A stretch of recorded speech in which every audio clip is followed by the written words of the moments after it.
Ain't that ironic, man? Think about that. Nah, I've been struggling with some of these stuff all week. Think about it. Mm-hmm. When I come out there, it's empty. Ain't nobody out here. Nobody expect for you to move. And as soon as you go ahead and click your services, they cut right on. No resistance. No nothing. That's why I say it's best for me to move incognito, man. I had a wonderful day here. God is good. Man, the devil be busy, man, but I honestly don't give a shit, man. Let me tell you something. Somebody say something to you in productive criticism, that's one day. They keep coming up to you, repeating themselves and all this and other shit here, Hoss, about whatever your imperfections and stuff like. Man, get that cancer away from you. You can understand something here, all right, as an adult, without having niggas running around trying to be drill sergeants. All y'all niggas, stick to what you good at, man. All right, right, whatever that is. And yeah, niggas ain't gonna sit here to pay high dollar. Nor is a nigga gonna want to be around your motherfucking stinking ass, running your goddamn mouth at them all day. They not. I don't know nobody like that, dude. Like, damn, man. I can't wait for somebody to lay me out all day. Don't nobody want to hear that shit. Mm-mm. Yeah, some of y'all too much for your fucking selves, man. You are. You sit here and wonder why, man. No, relationships don't build. They don't work like that. First of all, if a person is kind enough to take productive criticism from you, use it wisely. All right. Don't be sitting here in a space where you keep popping up every 5 minutes and shit. All right. Yeah, you just told him. You told him already. All right, get out of his face. All right. That's how you end up having niggas cuss your ass out, dude. All right. Nobody want to be talked down to all fucking day. I don't care who you is, dude. Yeah, people go through hurdles. Niggas go through shit. But you know what was more important than anything? All right. The fact that maybe you got your message across, that person heard it, you know they heard it, and then you can go ahead and move on. All right. That's it. You don't owe nobody anything further than that. I mean that. Live your damn life, man. Don't be sitting around in the world trying to take other people's L's. All right. Some people prone to take L's, so that means that the greatest things in the world, man, could be right there in front of them. All right, and they want to take a L anyway. Hey, move yourself out the way. I prefer to get all the fucking way out the way. Mm. Person got dual allegiance to me. Well, I need to see that. I want it to be publicly shown, physically shown. I need to see it in certain cases here when I'm down and when I'm up. Because anybody can tell you, can show you here that they fool with you while the world fools with you and you're up. My niggas, man, have this harder case here, dude, of following the pack. Yeah. All right. Well, I don't trust niggas, man. I be looking at niggas, man. Your loyalty lasts as good as you sitting up in here with a smile on your face. The moment that same person in here you talking good about do one thing that you don't like, then they automatically become the enemy, just like everybody else. All right. That's why I say I don't even want to hear that shit no more. You can't tell me nothing, man. Yeah, you can sit here to say I'm stubborn here at this point, nigga. Kiss my ass, dude. All right. If I'm moving a certain way here on this planet, it is because of the circumstances of how the world has taught me to treat it. All right. And you can tell me something one time, I'm gonna get my ass right out the way. I don't be sitting around, not gonna contemplate nothing. I ain't got 56 questions. No, you just get the fuck out the way. All right. That's how I move here with things. Mm-hmm. Unless, of course, that I feel something tied to that that shows me that there's something worth there to continue to be committed to keep fighting for. Thus, I'm always back here for my people. Mm-hmm. We back. Let's get to the politics, man. How was my day? I did great, man. Everybody be proud of me, man. Yes, I managed to get the damn job there. All right, I got linked to some fingerprinting and fingerprinting, of course, pieces of that background check, but just being able to offer my reputation and my past history of the work I've done, yeah, they already let me know I'm going to go ahead to get the job. So I have to get fingerprinting done and I have to get a physical done. All right, and from them two things, I should be straight. All right, yeah, not that I know of any circumstances. We looking around. All right, and see, and shit, like I said, for certain departments here and places, man, they started pissing niggas for weed and all that. Nigga, wouldn't nobody had no goddamn job. Nobody would be hired, dude. Everybody be fired. Mm-hmm. All right, it ain't just gotta be weed, pissing niggas, period. All right, don't believe all that, man. Yes, it's for certain sophisticated or private businesses and private companies. Yeah, they sending niggas to Concentra and they pissing you. Of course. But like, you understand? For some of your little Joe Blow state jobs or what you call it for the county, you'd be surprised, dude. All right, where it ain't a whole lot of piss testing going on. Mm-hmm. All right, but if you come in there drunk, high up, falling into shit, all right, losing your goddamn car keys everywhere, pants, clothes hanging off of you, all right. No, nigga, not enough. Bottom lip is in the floor. They sending you to Concentra, nigga. Sure. Yeah, in that same place I just talked to you about that ain't gonna piss you. You know why? That's to cover their ass, nigga.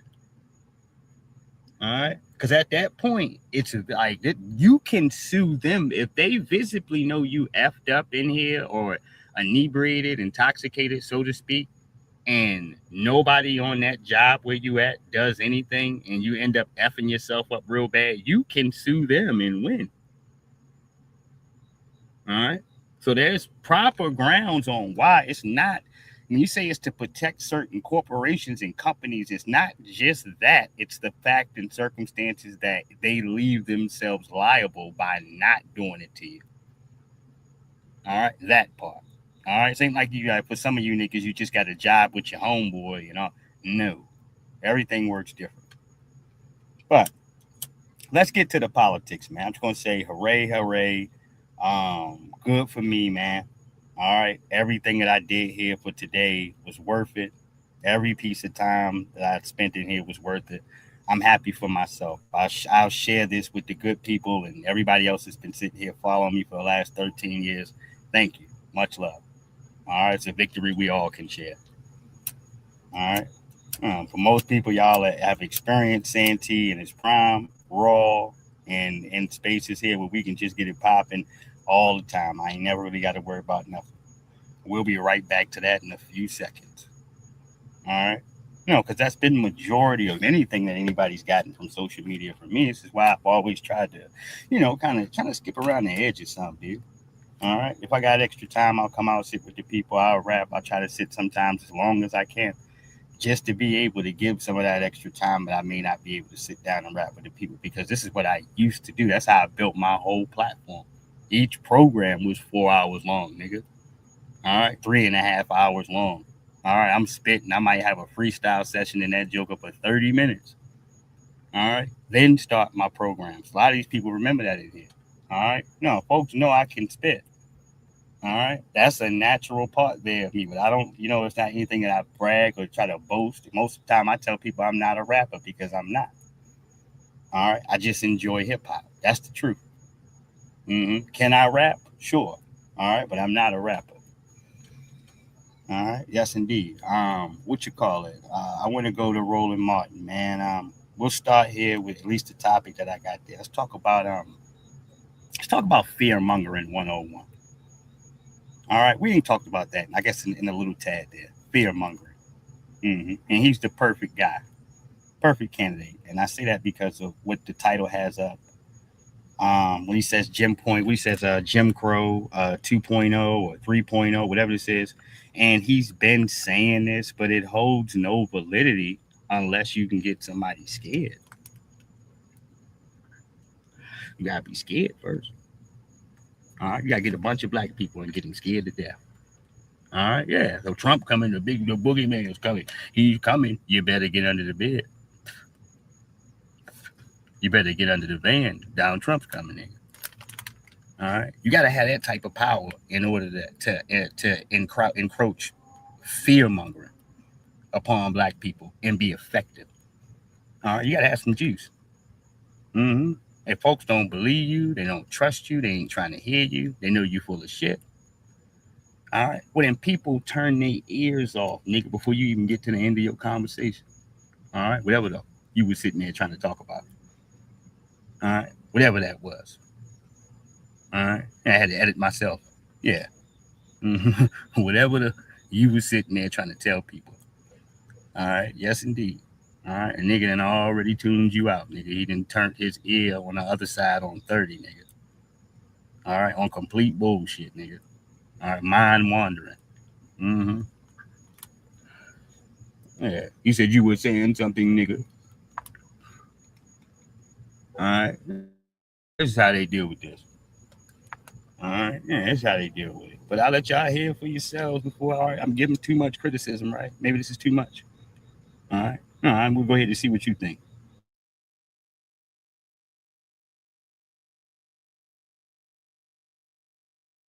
I need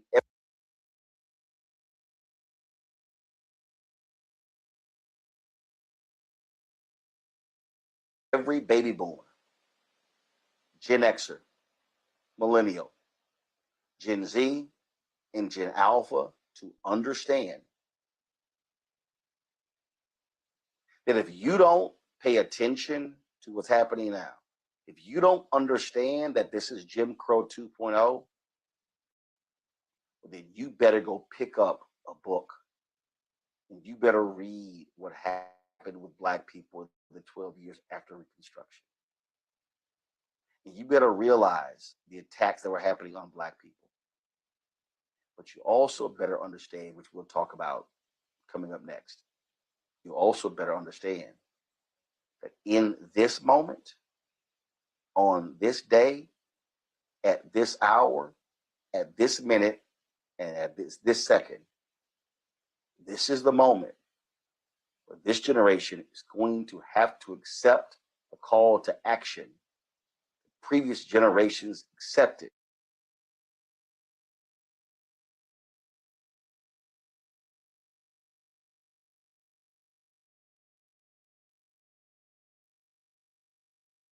Can't hear anything. I need every All baby right. Give me boomer, 1 second.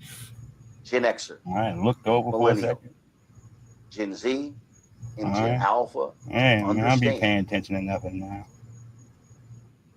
that if you Mm-hmm. don't pay attention to what's happening now, if you don't understand that this is Jim Crow 2.0, then you better go pick up a book and you better. Why your eyes look like that, nigga?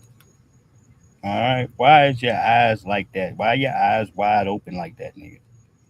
All right. Somebody somehow is missing the point, dude. All right. I'm talking like looking like a bona fide damn spider monkey, nigga. All right. No, like a spider monkey in here. If you don't know, then you better pick up a book. If the information can't be thrown flat out here, like anything else that has sweet context to it where we can understand, baby, that it ain't worth nothing. It's got to be thrown out of here with that instance, baby. At least to me. All right. Yeah. Maybe to me. All right. Yeah. If it ain't got that. All right. Your eyes ain't scaring nobody, nigga. All right, you better watch out because that nigga is bad. You see, he's bad. He's how them old niggas is. He's tough. He used to be bad back in the day. Nigga, it's not bad right now, nigga. All right? You can't take us to the right nouns here and show us the tough or the bad or the gangsters and all of these things. And the reason why it's troubling to him, as we know here, is because his peoples is getting deported. All right? No, I'm a freedman. All right? No, my people's been chilling, eating bacon, egg, and cheese sandwiches and shit. You feel me? All right, relaxing. All right, iced tea in the cup, nigga, staring around. All right, let the ice go ting ting. All right, on the side of the cup, nigga, chilling, pinky up. All right, talking about my people? You in America? All right, yeah, our problems are different, nigga. All right, once again, look at his eyes. All right, look at him. All right, no, he's scared of his own goddamn shadow, and he want you to be too. All right. These are some of them abolish ICE niggas. I'm thinking to myself, for what? Who's gonna protect the goddamn border? You? All right, right. Shut your ass up, nigga. All right. No, everybody's got to have shit to make sure a nigga don't come over here on no bullshit. All right, motherfucker don't run across the border with a grenade launcher, nigga, RPG. All right, mm-hmm. Fuck you talking about? Yeah, nigga don't run a whole military up in here, a whole platoon. All right, abolish ICE, abolish this. No, what we need to do, all right, no, is tighten up the laws we already got there. All right, for folks in here who feel like they can get violent and get loud and make a scene. Huh? You know the deal. Hey, shh. You know the deal. Come here. All right. This is how look. This is how ICE wish they can do things. All right. Listen to me. All right. This is how they wish they can do it. All right. You understand? Look, there's a lot of money there to be collected when you're talking about $1,000 a head, 1,500 a head. All right. No, you got fellow Latinos that are well and bilingual niggas. All right. That will snatch their own peoples up for that kind of scratch, nigga. All right. And throw your ass in the back of the truck. All right, don't wait. It was send yours. I'll mail you some of the money. All right, I'll send our Western Union, $40 to you. All right, but you're gonna have to come with me. All right, yes indeed. No, you may not get that. Mm-hmm. You understand? All right. Yeah, the nigga just might get out the room, nigga, when they got you. All right, you're in the kitchen somewhere. All right. Yeah, you might hurry up and get out the room. All right. I told you a lot of them like to walk around with poo shiesties on, right? You know why that is, don't you? All right. So you don't know that that's your people's. All right. Fucking right.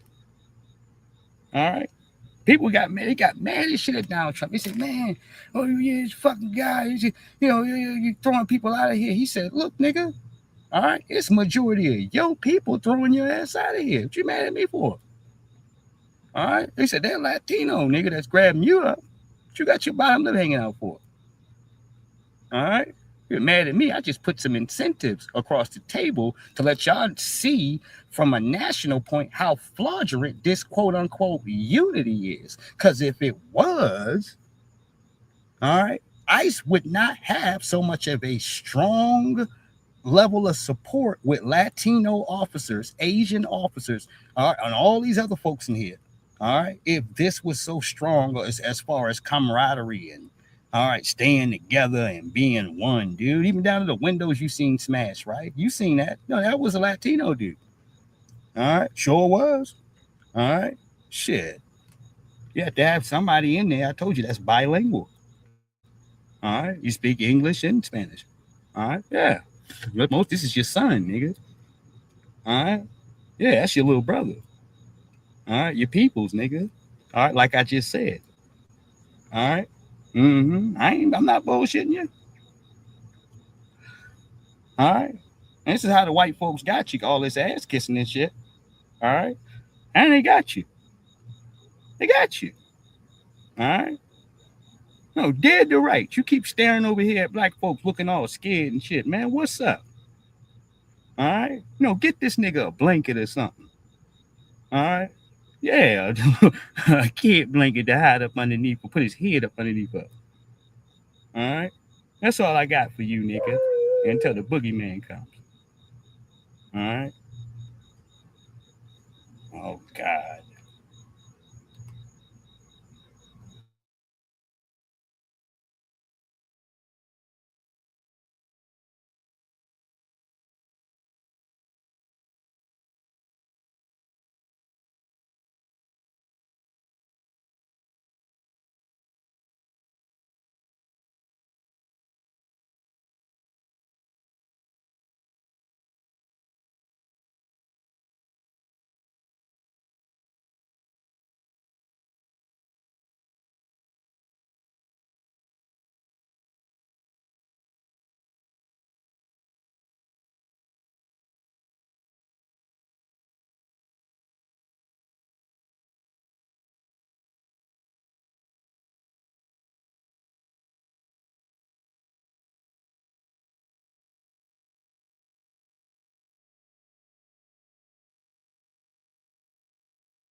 Appreciate you.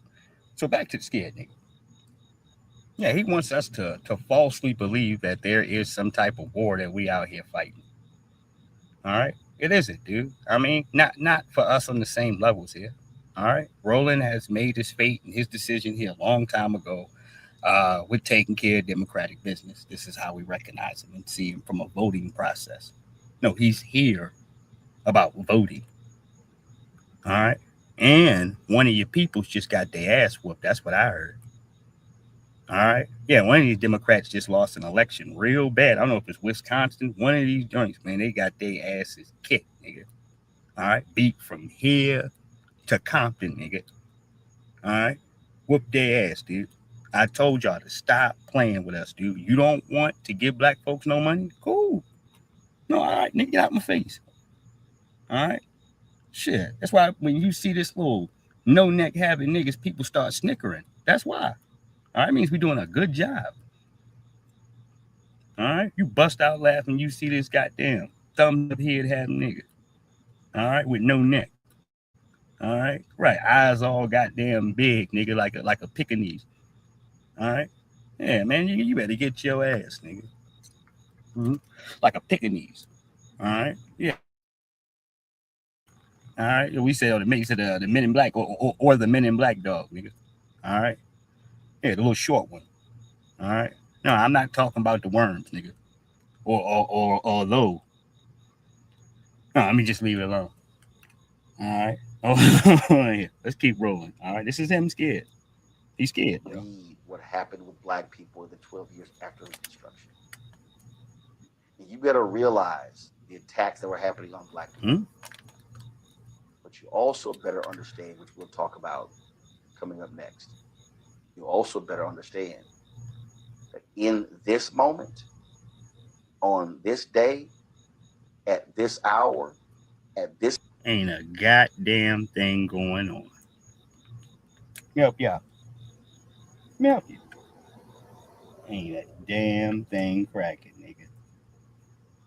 All right. Nothing. Same shit as yesterday, yo. Around this time. Nothing. No, you got your ass whooped, maybe.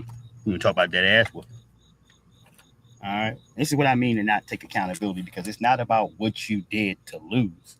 It's about the white man screaming on your phone. Hey, you picklehead nigga. I thought you said you had your fingers on the pulse of this. Black people listen to you. All right. What's up with all this money we gave you? All right. Yeah, and he just busts out the woodwork talking to us like this. Like, I mean, it's got to make sense, right? Mm-hmm. No, I gotta know why. All right. Right. Yeah, and white folks called him. All right. They losing elections and shit. That's what they give him bread for. This is why you see him begging, talking about media dollars, talking about him, black media dollars. All right, hold on here. minute and at this second, this is the moment where this generation is going to have to accept the call to action previous generations accepted.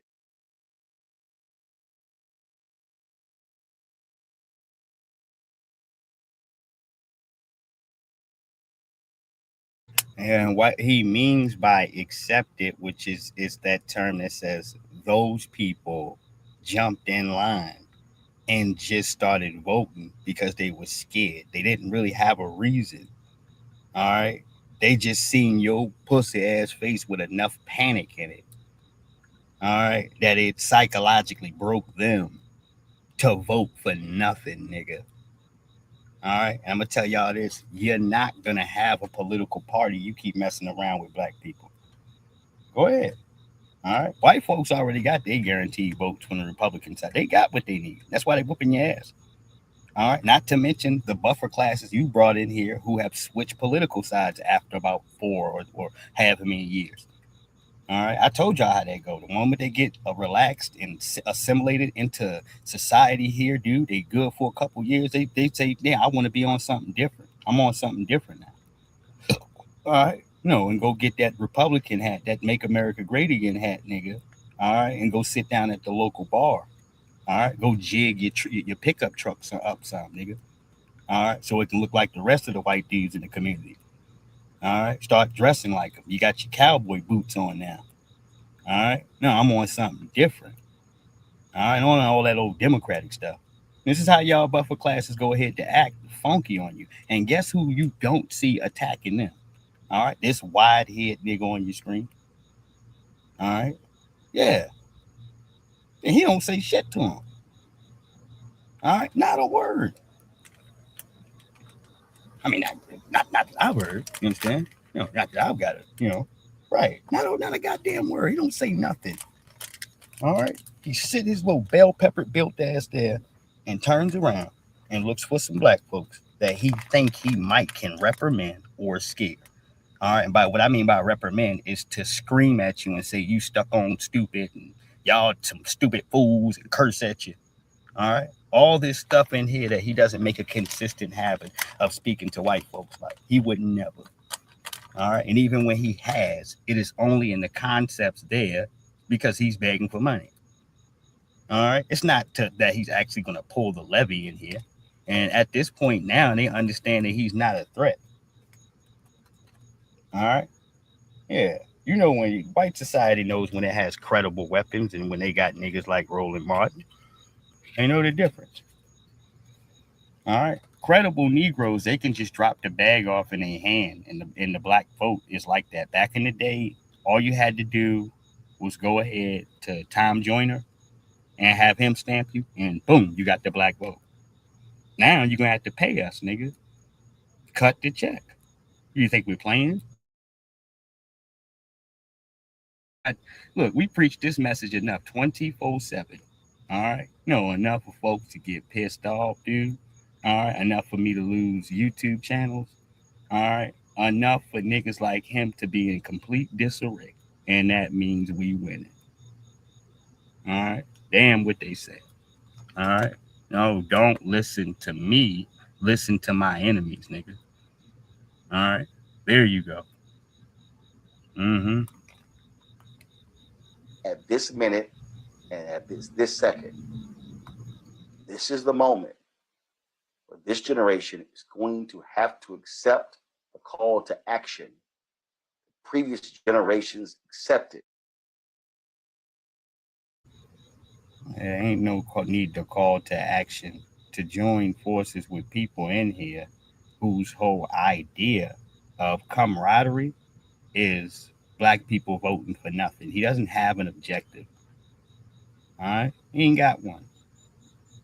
All right. It's about gathering the Negro vote. Now, let me go ahead to show you something real where you got some, at least a black person in here, all right, trying to round up the troops. And no, I do not agree with everything here across the books as far as the context of how he said it here. But people are going to have their own lane with things. We all ain't speaking and projecting the same. I'm not going to knock him too hard for that. I am going to say this. Stop all that black and brown people of color bullshit, dude. You're diluting anything you doing. All right, all these groups ain't gonna reach for you when they shit popping off. They're just gonna put Latino on front of it, no matter how much we put into it. All right, so stop taking your stuff and opening up the door to hand shit off to folks who ain't gonna remember you 5 minutes later. All right, that's all I'm saying. All right, respect to every culture. All right, but we need to hold down ours. All right, quit leaving the fucking back door open. All right, real talk, man. All right, we should learn from the consequences of the Black Panthers, dude, letting the Asian member in there, dude. All right, right, that COINTELPRO shit there, that told us in history there that we can't. All right, we can't just go ahead to open the door for cats because we feel like we want to show love, dude. It's the most dangerous thing in the world. Mm-hmm. Yeah, niggas will come in there and try to destroy your shit the moment they can. Put the police on you. All right, start telling your secrets. All right. Yes, indeed. Yeah. Anyhow, we right back.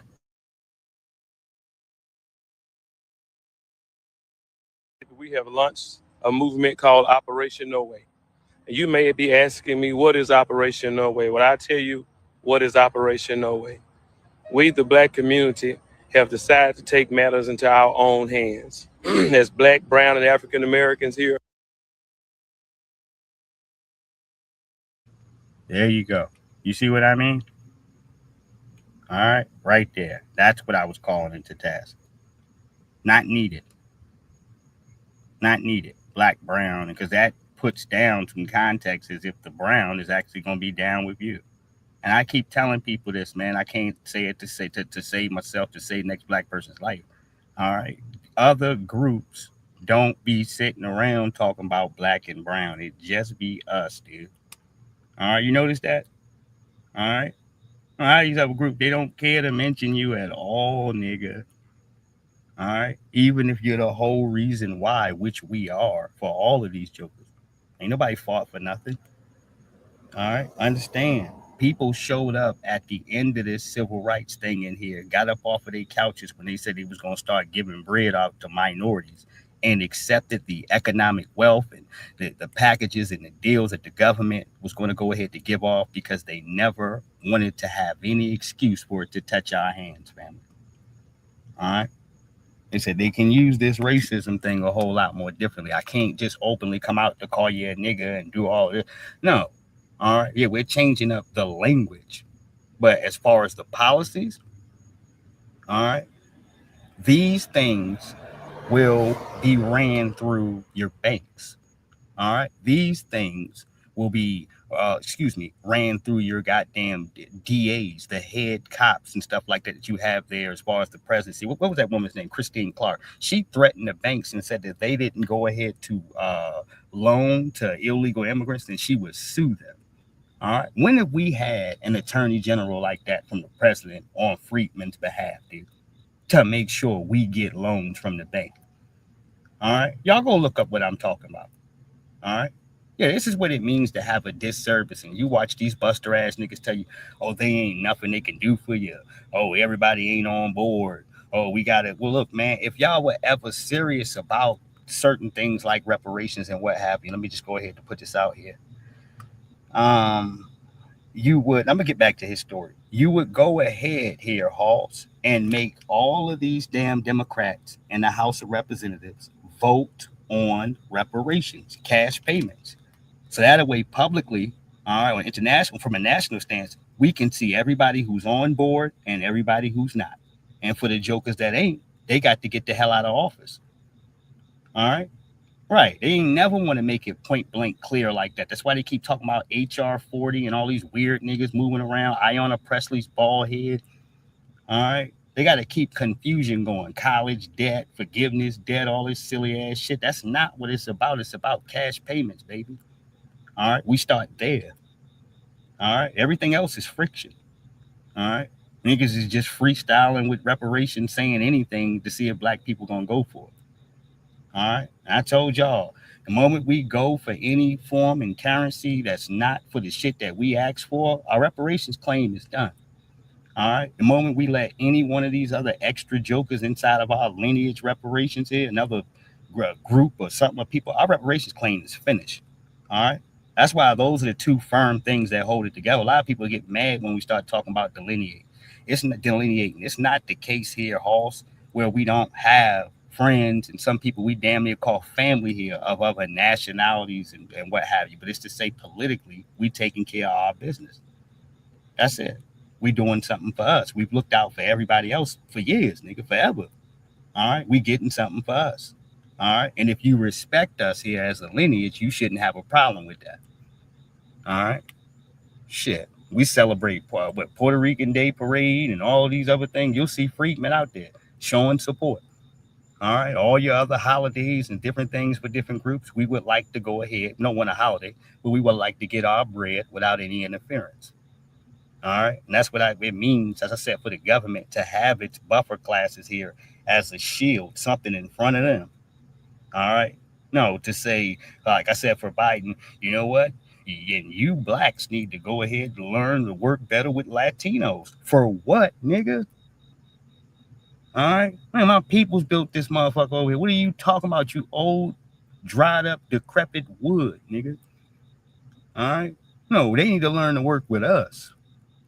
All right. In other words, he's telling you, in other words, I'm handing all the money over there. That's what he's saying. All right. Yeah, friendly their hand. All right. Become an ally with them. Kiss their asses and see if they'll give you something.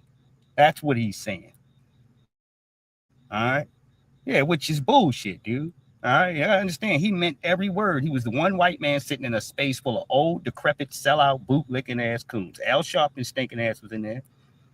All right. Yeah. Or he was running a bunch of coons going off like this. All right.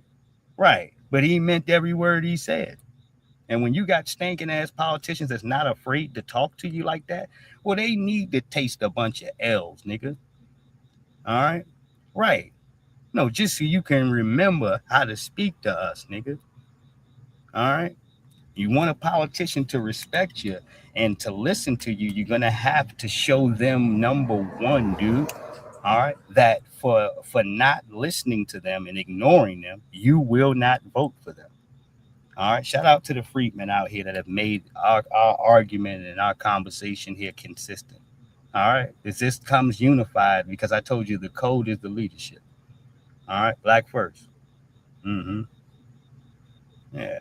We can no longer trust the government to handle Mm-hmm. things for us. We can no longer trust the law enforcement to do what is right. So we will take matters into our own hands to protect ourselves and our children in a legal way that's peaceable unto all. And that way is right now, as we're speaking, 75% of the black, brown, and African Americans here in the state of Mississippi that has a 21-year-old son or daughter Mm-hmm. or older that is eligible to receive a permit and license to carry a concealed gun or weapon here in the state. We're in the process of doing that right now. Right now, we're in the process of picking up our children from college campuses and starting paperwork as you and I are watching and talking in this video right now. As you and I are talking right now, this is what is taking place. Right now, Best Pro is selling out of guns. Right now, Walmart is selling out of guns. Right now, the gun ranges are filled with people right now that's practicing because we can no longer afford for our sons and daughters to go out unprotected.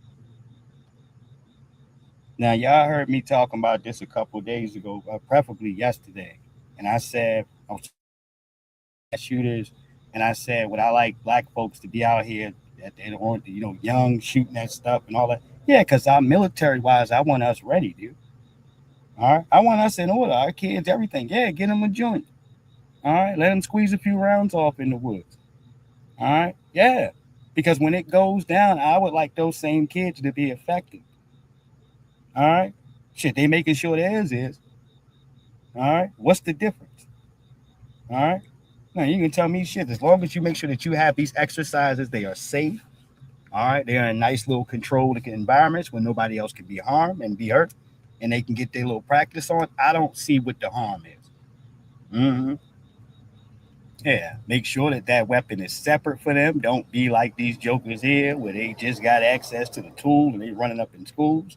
All right. That's not anything that's really bred here in our culture.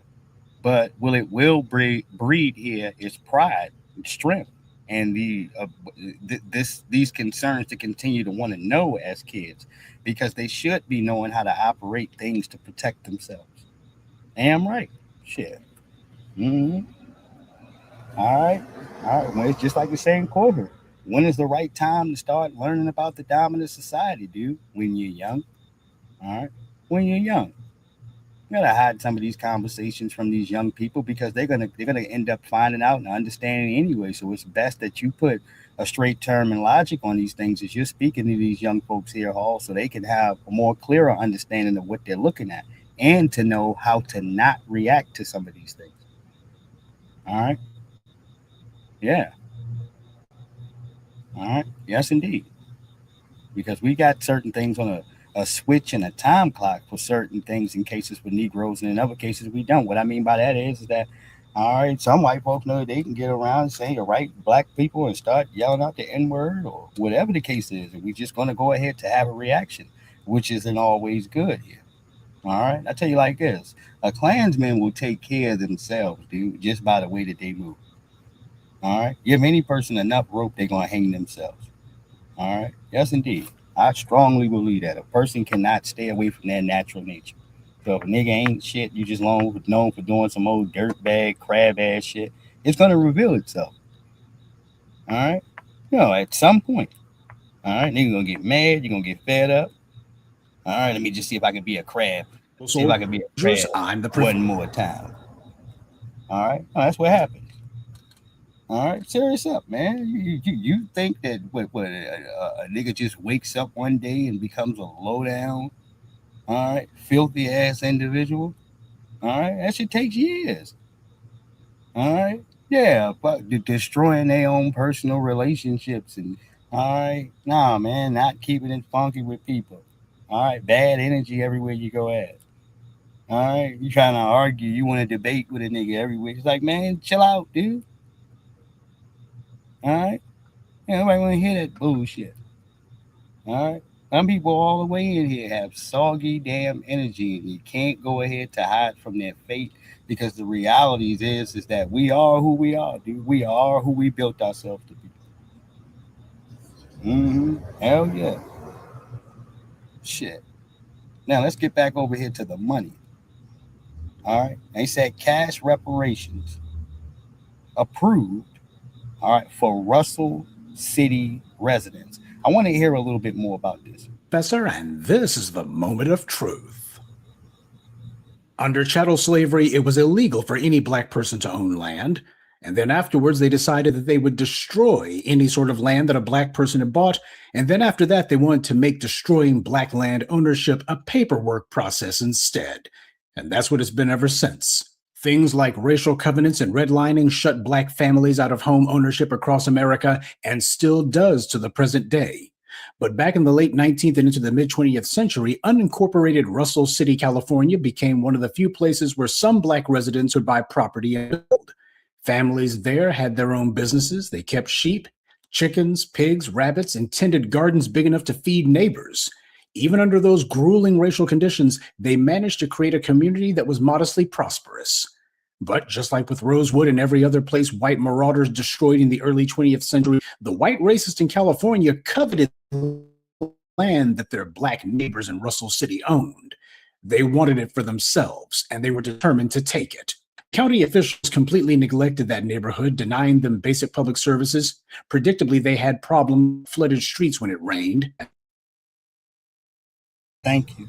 And thank you because he's setting off a pattern. Shouts out. What you're listening to now is the good brother, Professor Truth. Make sure that you go subscribe to him on YouTube. He just does a lot of great work here. All right, one of my OGs. But I want to get back into this. He's talking about Russell City and that lack of distributing resources and infrastructure resources, such as making sure that your town does not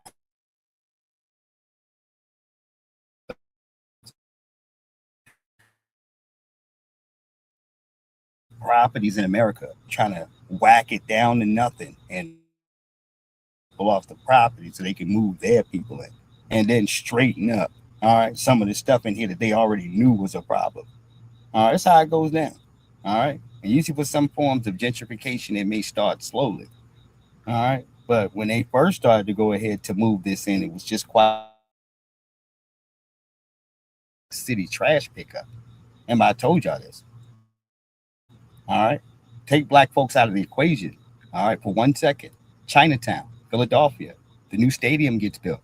All right. Philadelphia, 76ers Stadium. All right. With that stadium, they wanted to wipe a lot of these old businesses they had off the block so they can have space for the corporations coming in. You understand? Right. And with that came a piece of Chinatown. So what they said first is like the people in Chinatown is they said, the trash pickup started to be slow. It became more dusty. It became more trash over there than they normally see. All right. Yeah, so the government knew exactly what they were doing, all right, to go ahead to start to try to turn that area there, all right, to shit, all right. So now this is easier for the corporations to grab this based on people complaining about the crime and how dirty it is over there, all right. Yeah, look, man, the goddamn city and what have you and all these folks in here, they can, in the most dirtiest places you see out here, whether you're talking about Baltimore City, anywhere else, they can have folks pick up shit whenever they want to. They can start passing out dollars, putting yellow vests on people, and start moving damn scrap metal and trash if they want to. All right? No, this is about them kicking them dollars out, man. All right? Yes, indeed. The places they want raggedy and ran down, well, then go look at it right now, goddamn it, and tell me what it looked like. All right. Yeah, government know how to deny resources, as I said, to certain quote unquote, we put here black areas, all right, that they want to go under, all right, through to the cases and circumstances of the year. And if you want to know what finished work is like, you just go ahead to check out places like Detroit, man, where you can see how traffic moves smooth around 5 p.m., nigga. Smooth. All right. This is exactly how they want the rest of these joints. All right. It's enough niggas around you going to work or having to be somewhere, all right, where ain't nobody in your way. All right. That's how the dominant society got it over there. All right. No, in better context sense. Mm-hmm. All right. That gave the white authorities the rhetorical pretense for what they already planned to do. In the 1960s, county authorities declared Russell City blighted, which we know is the all-purpose pretense that these racist white politicians and businessmen use when they want to take black land. They invoked eminent domain to steal 700 parcels, displacing roughly 1,400 residents and converting their land into an industrial park annexed by Hayward in 1964. Of Russell City left, except for the name of the natural gas power plant there, the Calpine Russell City Energy Center. Virtually none of the black residents was compensated for this massive theft. Research by the city of Hayward found some Russell City homeowners received around $2,000 for their homes, and some got as little as $250. This is a grand-scale example of I'm white and I say so. The displaced black homeowners of the former Russell City fought to get compensation ever since, but as usual, the white authorities simply dragged their feet, and they stalled as long as they could. Decades passed. The black residents refused to relent even generations later. In 2021, Hayward and Alameda County issued formal apologies to the Russell City community members, and then they did it again in 2023, and I'm sure Jonathan putting on his cape heart would have approved of that. But the black Russell City survivors didn't hate themselves. They were and still are committed to getting justice. Last Tuesday, Alameda County supervisors unanimously voted to begin sending cash payments to the last surviving homeowners forced out of Russell City. The vote approved a memorandum of understanding with Hayward that sets up shared governance of a $1.3 million redress fund contributed to by all 5 supervisors, the city and the Alameda County Office of Education, to make what they call amends to residents who had their property stolen from them during the 1960s. The supervisors also authorized the county to issue a first round of payments of up to $25,000 per household. Now, if you hear that and you're thinking, wait a minute here, $1.3 million, $25,000 per household, that doesn't really get spread very far. You're right. We'll get to that in a minute. We are dealing with the devious and dishonest dominant society here, so of course they got a bag full of tricks. All right. Now, here is the cases of the why. Okay? Because it's necessary, as I said, to have the big homies, myself, or anybody else in here, read all these spots, reparations proposals, because most of them are lying. All right? You're saying you're using the word so you can finesse something else. All right? This is what he's breaking down. Hold on here. First, to qualify, an applicant must have both lived in and personally owned a home in Russell City between January 1st, 1961 and December 31st, 1964, and you must have had that property taken by eminent domain during those years. Secondly, the money is allocated by household rather than by individual, and it's supposed to be split evenly among qualifying residents of the same home. So they're coming in, making it where after over half a century of stalling, they're announcing this plan, which is nothing but splitting hairs so as to minimize any sort of payout. One woman noted that $1.3 million divided by $25,000 payouts would cover only 52 households, and she questioned how the county would even determine who receives the full amount.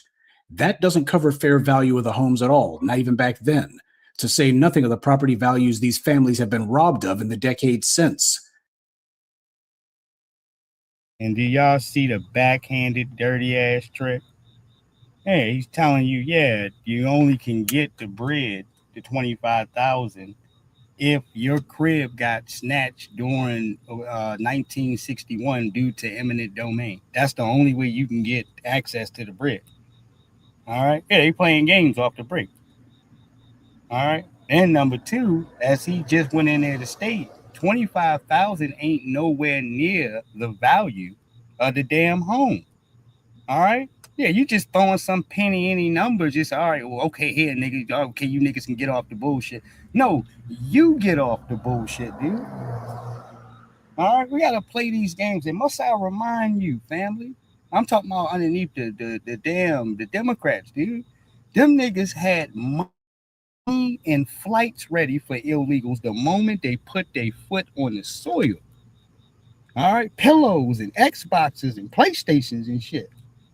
All right, yeah, bikes and shit.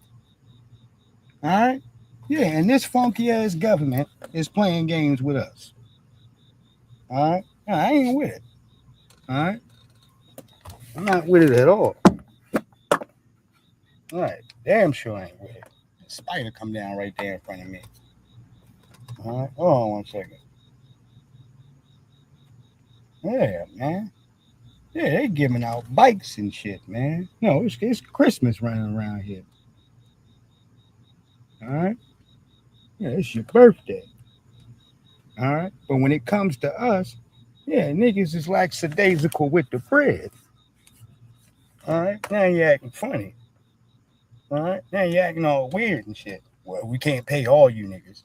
And that makes sense when you sitting here, as I told you, as the lady did the math, you only got 1.3 million.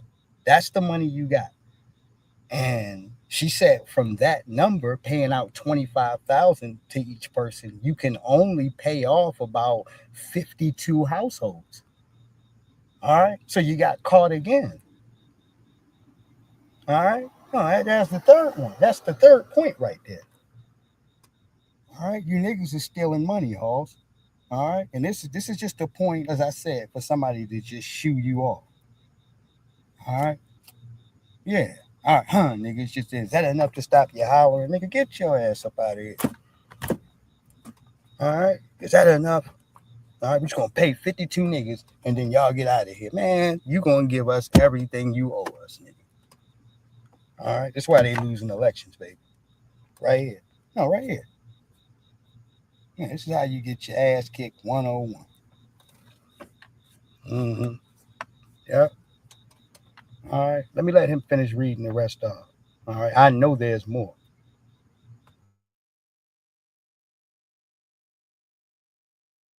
But this is how white power engineers the systematic and targeted impoverishment of Black America. You see, while this is cash payouts, is this truly reparations? Reparations means to repair. This is basically a PR stunt. It's about getting some quickie headlines because they see that the push for reparations isn't stopping. It's a legitimate political issue now. They can't get rid of it, not even in California, because the real goal here is to manufacture some phony headlines that will allow them to make the fraudulent claim of, see, we paid these people already. We paid them. See, we handled that reparations thing. We did it. See, now you can't bother us about it ever again. That's what the actual objective here is, to try to make what should be tens of millions of dollars go away for a song. But the residents aren't fooled by this slimy maneuver. Deborah Harris, who grew up in Russell City with her parents, asked how the county will handle households where the original landowner has died, adding that probably all of the original landowners are deceased at this point, because they never actually addressed that. So, of course, their plan is to say, well, this is about the original landowners. And if they're not alive, well, even if their children are, far as we're concerned, that doesn't count. That's what they're trying to tiptoe their way to saying. They're not doing it right off the bat, but that's ultimately where they want to get to. One of the county supervisors, a woman named Elisa Marquez, said that the county is not anticipating a large number of applicants this first round because applicants must still be living and must have owned their homes. So she admits that the entire point of this is to intentionally weed people out. This is about minimizing the numbers and claiming, oh, well, I mean, we're just doing this by the book. Yeah, the book of white supremacy. Because to sprinkle sugar on crap, she also said that their so-called working group will release criteria for a second phase that she claims would include descendants. But in order to do that, first, that would require another board vote. So, in other words, she's giving a vague, very vague suggestion about a possible IOU in the future. Have they actually come up with a plan for this second phase that's supposed to include descendants? No, they haven't done that yet. Well, how come you haven't done it yet? Well, Right. that's going to. And let me go ahead and cut him off because, as I said, not breaking bread, family, means not breaking bread. People who intentionally want to look out for you, it ain't going to come in a stretch. It's not going to come in a long bag. It won't be this thought on story. All right? No, the money will be ready just like they do for anybody else. Mm-hmm. That's how I would call it. No, the paper will be ready. All right? That's if a person wants to hit you off. It's not this long story of here's 25,000 for a house here that you know is clearly worth somewhere around $400,000 here. All right, like I said, that's a small pacifier to a large situation. All right, that's not to be played with. And if you accept crumbs, then that will be the end of the conversation. He marked my points right off there. All right. Oh, we paid you niggas. You guys can go ahead to raise up. All right. No, we paid you already. All right. That reparations thing is over. All right. That's why you don't take 25 G's and broken promises and raggedy niggas mumbling in front of you. All right. Right. No, we've learned better than that over the years. All right. Man, our political thing is strong. So strong we can call certain things into task. All right, hold on here. And Don Salmon, this is why I go into task to call you for bootlicking, man. This is why. All right. No, you so mad at Tyreek, you keep trying to go after anything in here that says FDA, and it's sad, dude. All right. Yeah. So even if he's got to ride up the back of a man like Tommy Sotomayor, who's best known for dancing in his drawers, dude. All right. For white men. All right. Yeah. Just to get hit off. All right. In his drawers, dude. All right. Yeah. Or more known for disrespecting black women. All right. No, Tommy Sotomayor is known for saying a bunch of raggedy, funky ass shit about black women, and those are the same people that expose him because he laying down with them. All right. So he's a walking contradiction, dude. All right. On his face. All right. Yeah, he's threatening to harm black women and damn. All right. And traffic and shit. All this weird stuff. I have no respect for it. And I look at Don Salmon and I say, all right, nigga, you that thirsty?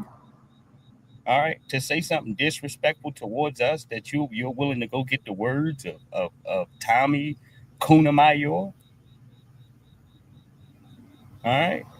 Like, come on, dude. This is this nigga too.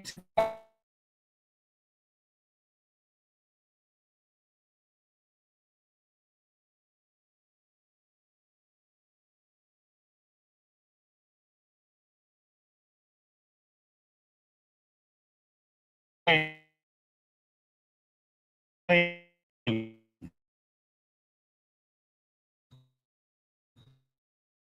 right, that's what you got to do.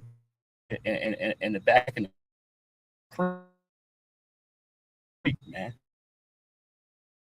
All right, we're in the mud to go pull this nigga. I was looking at the name. I said, Tommy Sotomayor. I said, where do I know this name from? I'm like, oh, nothing good, nigga. All right. Yeah. No, nothing good at all. All right.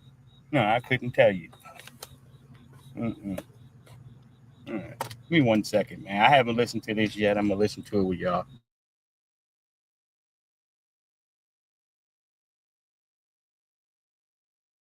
You. White man fuck your bitch. Grandma, all great grandma, all them was getting all kind of white dick, and you didn't get a paycheck from it, and you begging for it now. So stop talking all big and bad when the only thing you doing is sucking a white man's dick right now. Ain't that the language? But you understand, who does he sound like, y'all? Huh? Anton Daniels, right? And what happens when Anton Daniels started talking to Corey Holcomb like that in the studio? All right. Right. Corey Holcomb offered to beat him up.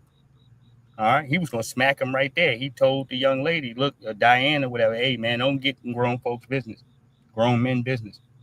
All right. And he scooched them seats over. All right. Yeah, you don't call me no dick sucker.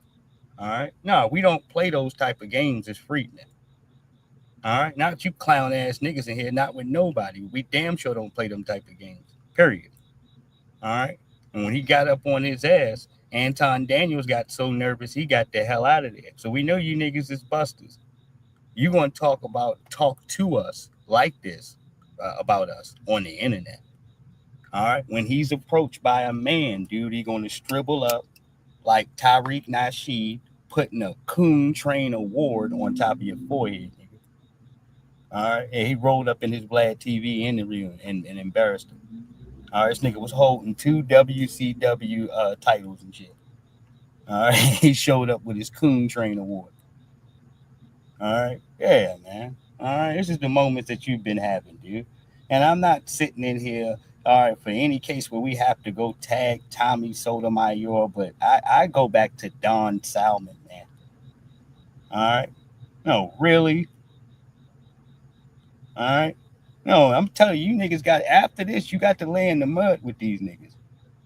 All right. Yeah, you don't get to roll up off the spot, dude. All right. No, you got to roll out of here with these crab cake niggas. Well, I don't want to hear. Well, I was just using Tommy Sotomayor, you know, because I was mad at y'all. We don't want to hear any of that. All right. No, that's your boy now. Mm-hmm.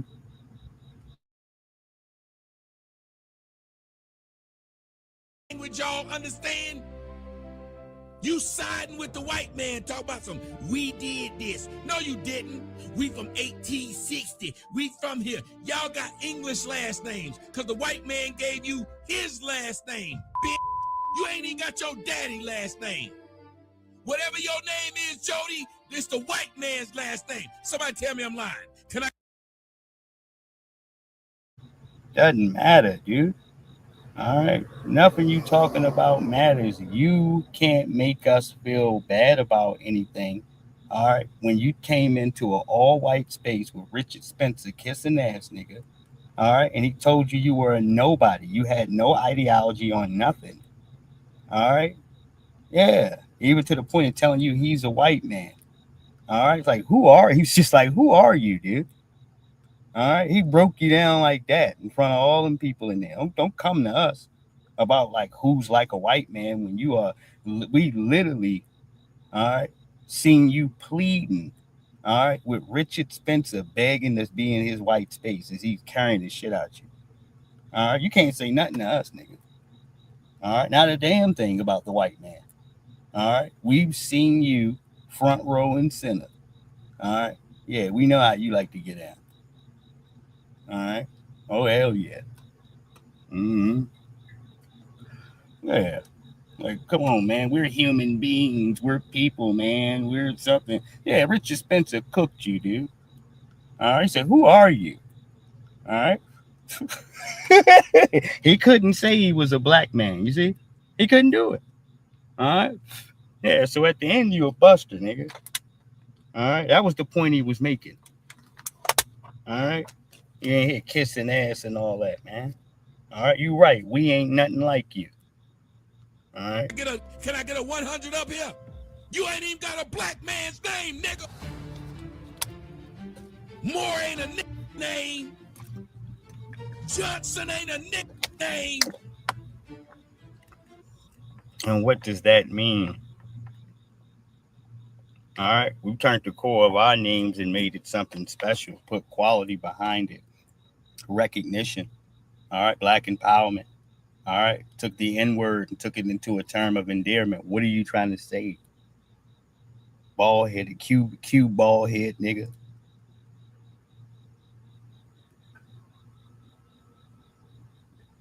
These niggas pull up to our table with a knife and fork in their hand, trying to eat as much as they can. All right. No, I'm serious, dude. Trying to freeload and eat as much as they can. I understand Tommy Sotomayor originally came from the conscious community. And then we had to denounce this nigga because he kept trying to go ahead to jump on his sisters every damn day. We've seen this just repeated shows of coonery. All right, he was showing off for white folks. All right, yeah, so we had to abandon this nigga. All right, no, for a good reason. All right, remember where he came in at, dude. Yo, we know Tommy originally, being part to the conscious community here. All right, for fatherless something that he was trying to make here originally. All right, right, whatever his documentary he had, but these were the different things that he was doing, and and rolling up on Morris Chestnut, nigga. Yeah, you don't just roll up on Morris Chestnut, nigga. Joe Black ass, he was all ashy and shit. All right, yeah, get out that man face. All right, you talking about Morris Chestnut, man. All right, man, you don't just roll up asking for a photo. All right, with Morris Chestnut, you lame ass nigga. All right, you keep it cool. Hey, what's up, brother? Hey, what's going on, yo? That's it. All right, that's it, nigga. All right, you drawn ass niggas, you act worse than some of the females. All right, I can see if they doing it, it's acceptable. It's supposed to be done by the women. All right, you got some old drawn ass niggas. All right, hey man, wait, man, let me get a photo, yo. Hey, no, nigga. All right. Shit, nigga came out to get a goddamn turkey sandwich or what have you, and you got to look at your motherfucking crusty ass. I spoke to you, didn't I? All right, what you want, nigga? All right. No, you talking about Morris Chestnut, nigga. All right, and you just gonna roll up. All right. No, that's what you're known for. All right. Yeah, he all ashy and shit, skinning and grinning. All right, Mr. Morris Chestnut looking uncomfortable. All right, get your ass up out of here, dude. All right. Right. Fuck you talking about? Don Salmon, nigga, this is who you rolling with? That's your man? Those your peoples? Huh? Yeah, niggas that participate in shit like that? All right. Come on, Hoss. Mm-hmm. Yeah. Don Salmon, nigga. All right. Okay, we hear you, dude. All right, but no, it ain't hitting on nothing, man. We're not, okay? Nobody's moved by your coons. All right? No, they actually got to have some validity around here and ain't got none. All right? Somebody actually got to give a shit. All right? The only people that appeals to is other coons, nigga. All right? That's it. Other Sambos here who, like, secretly here in their mind, they despise, they hate black people. All right? That'll be somebody in there enjoying that. All right? Yeah, watch some of these niggas. All right? All right? Yeah, you just intaking trash all day. All right? The fuck you listening to this nigga for?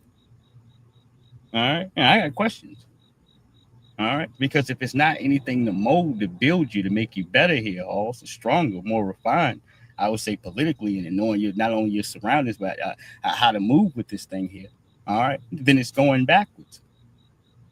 All right? No, you shouldn't be listening to any of these folks politically that's not going to help you. All right? It's a waste of damn time. All right? There's plenty of lying ass niggas everywhere. All right? I tell y'all that every day. Bullshitting, bluffing ass. All right?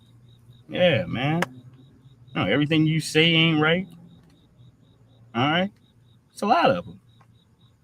All right? To get something straight and narrow that makes sense, that's consistently, that has some grace to it and also some knowledge to it is a blessing. And on the internet, it's full of that. And this is why I told you the news stations of what you used to see here, they can't compete at all, dude. It's just hard. All right? You know, from a place of vernacular where you see somebody with a suit on talking like a robot, nigga. All right? Compared to the news just flowing like butter. All right? You can't compete with that. All right? You can't. All right? Yeah, all that shit you're doing over there is phony, is propaganda, is what the people that's paying this network told you to say. And everybody knows it. All right? You understand? No, everybody knows it. All right? That's going to make people not give a shit. All right? Where is the world's attention gone to? Authenticity, rawness. All right? Things people know that's live and things that people know is real, genuine. All right? More than anything, as I said, authentic, dude. All right? That's where the attention of the people is gone. I don't care what you're talking about. Mhm. Now, it says interesting here. This is from Shut Up and Get Healthy, our good brother there. All right. And it says interesting. All right. With an emoji. I've been saying this for over 4 years. People said I was crazy when I seen the shift. Hashtag gold. Hold on. Cool game. All right. I'm trying to go ahead to fathom what he's saying. Black culture is influenced by gay culture. All right. Now let me go ahead to see what's going on. I believe this is Magic Johnson's son. That's who you're looking at. All right. Just to make sure we got a better understanding of things. And he's doing an interview. All right. Give me 1 second. All right. Yeah. Let's see what we got going here. All right. No, I'm for all these great conversations. This is interesting. All right. Hold on.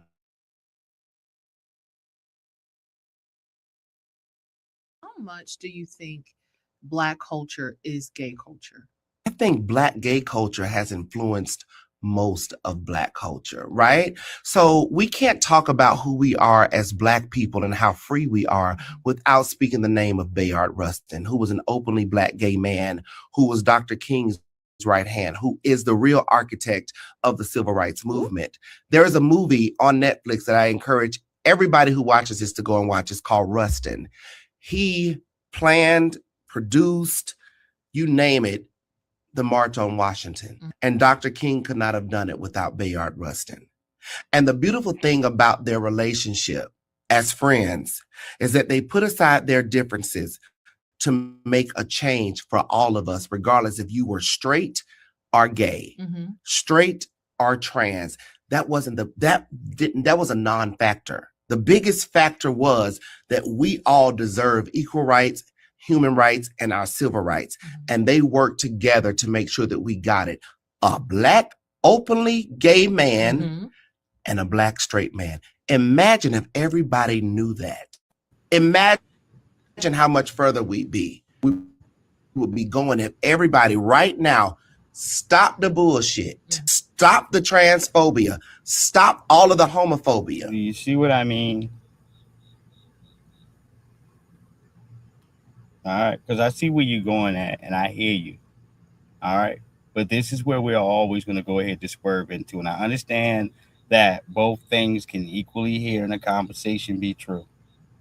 All right, but I'm just going to keep it a bean. The government's giving y'all everything. All right, a person knows better on some real shit to discriminate against y'all. You lose your job, you lose everything. All right. Yeah, a person can't just go roll up and abuse y'all. Y'all are a protected class in this country. All right. Let us stop, dude. I don't care if you're Republican or Democrat. You are. All right. So before we go ahead to take this dance, dude. All right. I understand we're going to operate with a book full of facts. All right. Meaning even to the cases transphobia and things like that. Family. When you talk about the attacks, the assaults, the murders, the more vicious stuff, majority of these people are their companions. These are domestic disputes, tricks, and different things like that. All right, folks that don't want their folks to know what's going on. All right, those are the people in here. All right, well, you talk about the more serious crimes happening in their community. If you don't believe me, then go ahead to check it. All right. You want to do that by certain stats and numbers, and then you can go ahead to see that their numbers are very much comparable to everybody else's. All right, if not worse. All right, I'm going to tell you what it is. All right, if we're going to say that crime and there's victims and stuff popping off, then we're also going to have to put the circumstances of why. All right, what's the main outcome? All right. Yeah, that's how we got to do it. All right. Because it's one thing for us to say, all right, we're going to address this. This stuff is happening to certain folks here in America. Okay. All right. And I said both things can be somewhat equally true. All right. But when that problem comes directly from where y'all are chilling at, then it's time to clean house. All right. Yeah. And I don't think that that's ever a priority that comes before Black people getting ours. All right. It needs to stay in the front. All right. That has to stay in the front. All right. I'm not even saying mixing that to mold that together because it's been taken apart because the objectives of y'all has been smothered over top of us to make sure that you don't do nothing at all for free. All right. Yeah, if I got the alphabet situation in Freedman, I will deflect to the left to the alphabet issue and make sure y'all taken care of. All right. When the people ask me politically, all right, hey, well, we supposed to do something for black people. Yeah, well, I took care of minorities. All right. Yeah, we gave minorities all types of stuff. All right. Yeah, talking about the alphabet community and the illegals and shit. This is how we get left out every damn election here. All right. Every cycle you see coming through. All right. Because they're able to finesse you and do you like that. All right. That's why I say all right, even though it was a lot of stuff in here they be saying in there, it was correct. When you get down to the end to start talking about these provisions and protections, I always want to see us as freedmen here across the table getting straightened out first. All right. Everybody else's gripe has literally been financially taken care of, dude. All right. Yeah. All right. You've been paid, dude. Mm-hmm. Anytime you got low down bastards like the Congressional Black Caucus, all right, weaving black folks trying to see, literally saying that they got a reparations package for the alphabet community. This is what they were saying. All right. Yeah. Maxine Waters and these little octogenarians. This is how treasonous they are. All right. No, you're going to take our term and different things in here that we fought for to put some emphasis on here, Halls, to give to other people. All right. That shit ain't right. This ain't nothing that their group has led with. All right.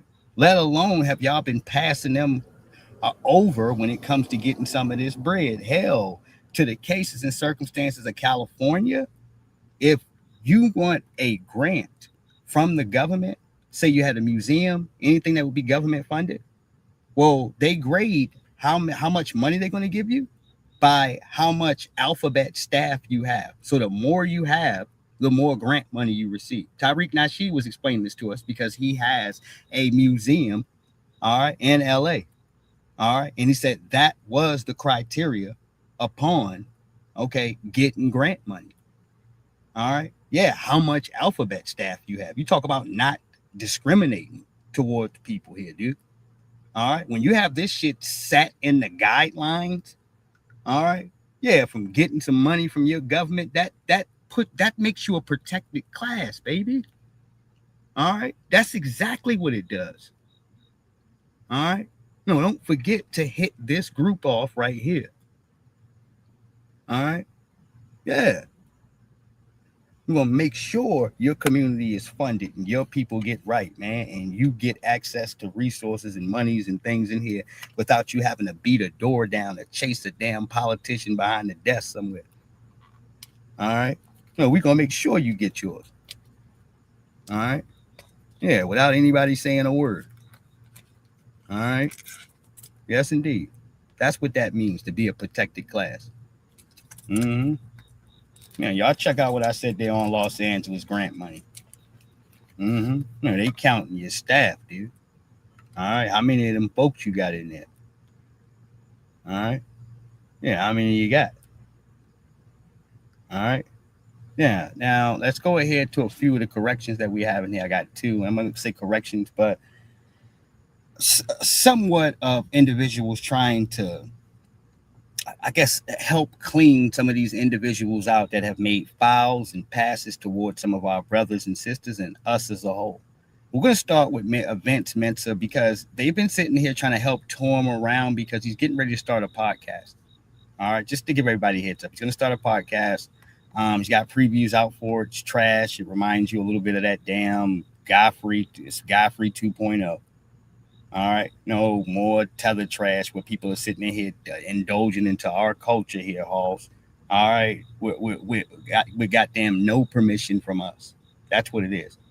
You know, if you wonder why it's constantly, if you look on Twitter, you look on some of these other joints, there's always a video with somebody roasting Godfrey. It's because his whole podcast is about talking about freedmen and Africans. All right, yeah, stop comparing us, dude. Because there is no comparison. You pissing people off. You putting us down. You saying all types of weird shit to where you got to explain yourself. Yeah, and then he continues on with the trash. It's something that's not needed. All right. Before this podcast of his that he's had out here doing all this strange shit, all right, Godfrey was actually tolerable. All right. We could deal with him. All right. Now you got this damn Tether in here talking shit every week. All right. Yeah, dude. Yeah, it leaves for people putting pressure on top of your head, dude, and staring at you and calling you out because it's like, all right, okay, nigga, we no longer want you at our table, nigga. All right. Now I understand you were boycotting Vlad TV and all right, all this other shit. We championed you. We said thank you for that and all that. But at this point, nigga, you can get up from our goddamn table. All right. That's our energy with Godfrey right now. All right. Yeah, we tolerated him over the years. We did. All right. This bullshit he doing now? No. All right. You ain't gonna keep sitting here telling you to chill out. Hey, tone down the dumb shit. Hey, stop all this shit, man. We ain't with this. We're letting you know that we're uncomfortable with it. And every 2 seconds you see this nigga here, he come again. All right, with another corny ass, offensive, lying ass, tethering ass joke here.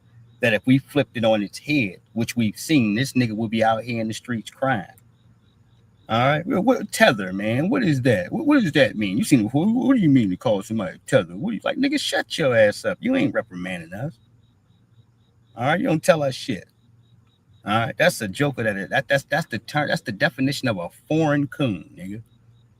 All right, don't try to shame us, dude. For naming the problem. That's how you get rid of it. All right, first you got to name what it is. All right, and you got people looking for foreign coons. All right, like goddamn it, like Big Groove, nigga. All right, there's an example right there. All right, Big Groove. All right, what was his name? The Grooving Gorilla. All right, yeah, him. All right, there you go. All right, hold on 1 second. Conversation. Well, at first he said that he felt that you misread what he was saying, that he was repeating what somebody said, and he thinks you took that out of context. That's where first. Was that the case? You know, I think sometimes we're not all having the same conversation. Like nationality and ancestral origin and culture, these are all different things. I do see oftentimes that comments are made that Black Americans have no culture. I mean, that's just untrue. You know what I mean? Black American culture is the most globally influential culture on the planet. Every corner of the planet is emulating Black American culture. And the truth is also that we've been fed an anti-Black narrative on all sides. Like, as Black American people, we've been fed an anti-African narrative. As Africans, so often I see people fall into demeaning Black Americans because they think it's like their ticket to assimilation or proximity. No, man, it ain't just that, nigga. It's niggas in South Africa right now whooping, all right, some fellow African dude's ass from a foreign country. All right. No, what was citizens arrest, nigga? We're taking you to the police station to get you deported, nigga. All right. And I've been making this point. They don't got unity over their events. All right. Don't sell us a funky wagon full of bullshit, nigga. All right. Stop trying to give it to us. All right. All you niggas, dude. All right. No, it's moldy. You sat there to watch that coon dude. All right. The little African guy, Frank Unu, whatever. And he was sitting there in a podcast and he told these cats in there, he was like, man, you're not my brother. What do you mean, my brother? You're not my brother. And I appreciated it because he was honest. All right. There's an African sitting in here telling you this. All right. Yeah, I believe he was from Benin. Let me be clear. Yeah, he was from Benin.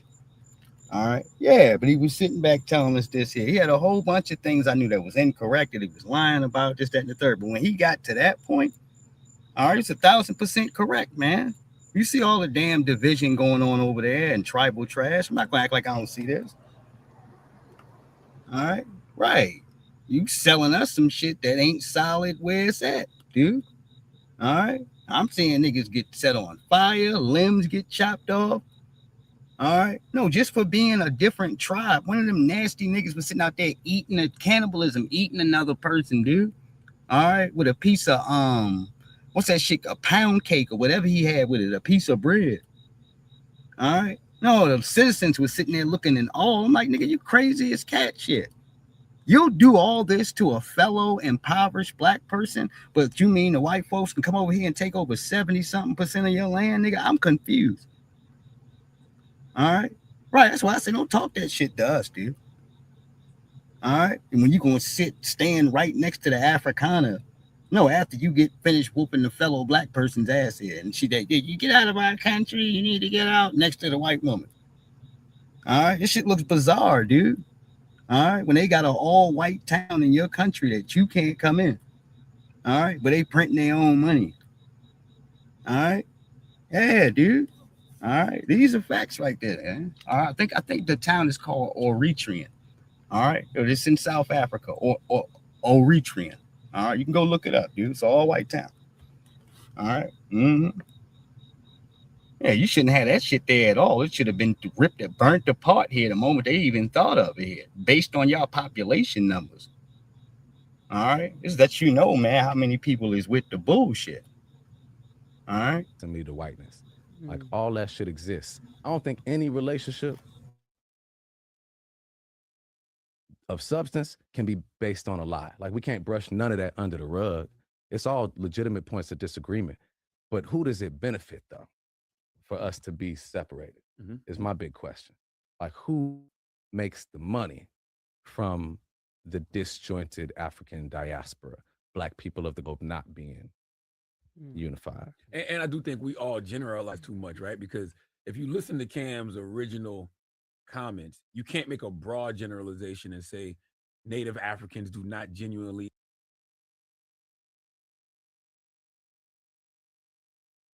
Say it one more time. I don't know what type of conversation they were sitting there trying to have. Don't know. All right, do not know. Other than, all right, I guess he's trying to express his grievance of a case of he was misunderstood by Cameron. Well, Cameron didn't misunderstand you, Vince. He put a picture up of you in a Confederate flag dress with some red pumps on and lipstick and a wig, nigga. All right. Yeah, and that was actually you. So instead of talking about all the cases of Africans and freedmen, you should be talking about that, nigga. All right, because that's what people really want to know. All right. Yeah, what was that shit all about, sir? All right. Yeah, what were you doing? All right. Yeah, what was that about? All right, that's what you need to tell the people. All right. All right. If anything, all right, because the question still is going to sit out here to remain here, Halls. What were you doing? All right. Yes, indeed. Yeah. What the hell were you doing at that point in time here where you felt like that was appropriate? All right. I don't care if the label told you to do it, like the locks and the shiny shoes. You still have some type of objective to your fans to explain to them what the hell is going on. That and people that you trying to persuade politically, dude. All right, you got to talk to both of them. All right, yes, indeed, man. Yeah, you picking fruit off the tree, standing next to Mayor Brandon Johnson is suspicious. All right, you know, acting like he living off the land and all. This is how he was doing all these videos. All right, yeah, goddamn, old time you next to a mayor. All right, that his people, like black folks, don't even like him. Goddamn it. All right, yeah, what are you doing? All right, I don't care if you put Unc next to him, whatever, but Mayor Brandon Johnson ain't shit. All right, I don't care. All right, I don't care how he cut his hair, none of that shit. All right, yeah, you start looking at this damn joker. All right, he earned this reputation amongst black people, and the fact that you sitting in there trying to stamp him after knowing, all right, no black people don't fool with him, lets us know who you are. All right. Look, well, I know you ain't got no juice, man. I'm gonna put you back in the game. I'm gonna have people on your side. No, you're gonna make sure that people stand guard of you, dude. All right. That's why what Cameron did was necessary, just in case any of some of the young people that came in and they weren't familiar with your past history. Thank you. Hold on one second. We're gonna go to Tasha K because she definitely did something brave as far as to go step in with some of our good people and actually get schooled on some of the information we've been talking about here this evening. Thank y'all and much love.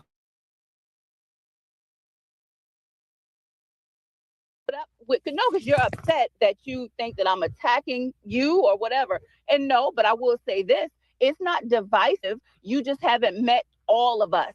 Now, what I won't do, I appreciate everybody, but what you're not going to do, and that's as far as African, they have pejorative terms for us as a group. That's we right. have been known as an Akata, a Jank, a Yankee, all these A things. Jareer. And that has been over the years, even in the 60s, 70s, and before that.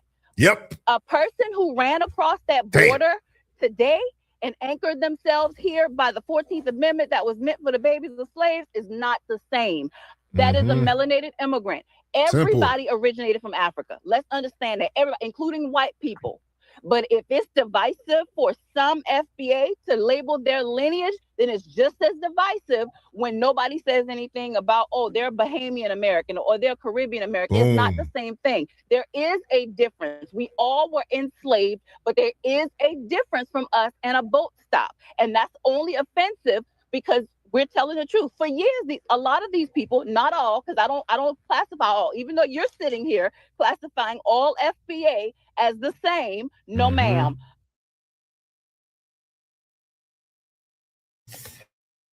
Everybody, no, you're brave, and I respect you sitting in front of us, the people, and taking productive criticism. All right, even if you're wrong about certain things. All right, the fact that you're willing to let us go ahead to speak up here for this case to defend ourselves, to put things into its proper order, we got some respect for that. Because she could be like any of these other little sucker ass broadcasters and say something slick about us and never let us defend ourselves. All right, so I appreciate this. I do. It takes a lot. You see, Roland ain't gonna let you come on his podcast and say nothing bad about him. All right, hold on here. All of us are not. But what they're not going to do is sit up here and disrespect us. And I hear you saying that some FBA can be disrespectful to Africans. I will admit that. But I haven't heard you once say, because you labeling all of us, that some of them call us a Jareer, an Akata, cotton picker, all these things. Let's be clear. Your boat stop, we all have a boat stop. That's damn true. That's very true. But you left your boat stop to come to this boat stop. We had an ethnogenesis. We are different. If it's not wrong for someone to label themselves as Caribbean American and they left their boat stop or their parents came here and anchored them here with that 14th Amendment, it's not divisive. Now, I get it. Those people.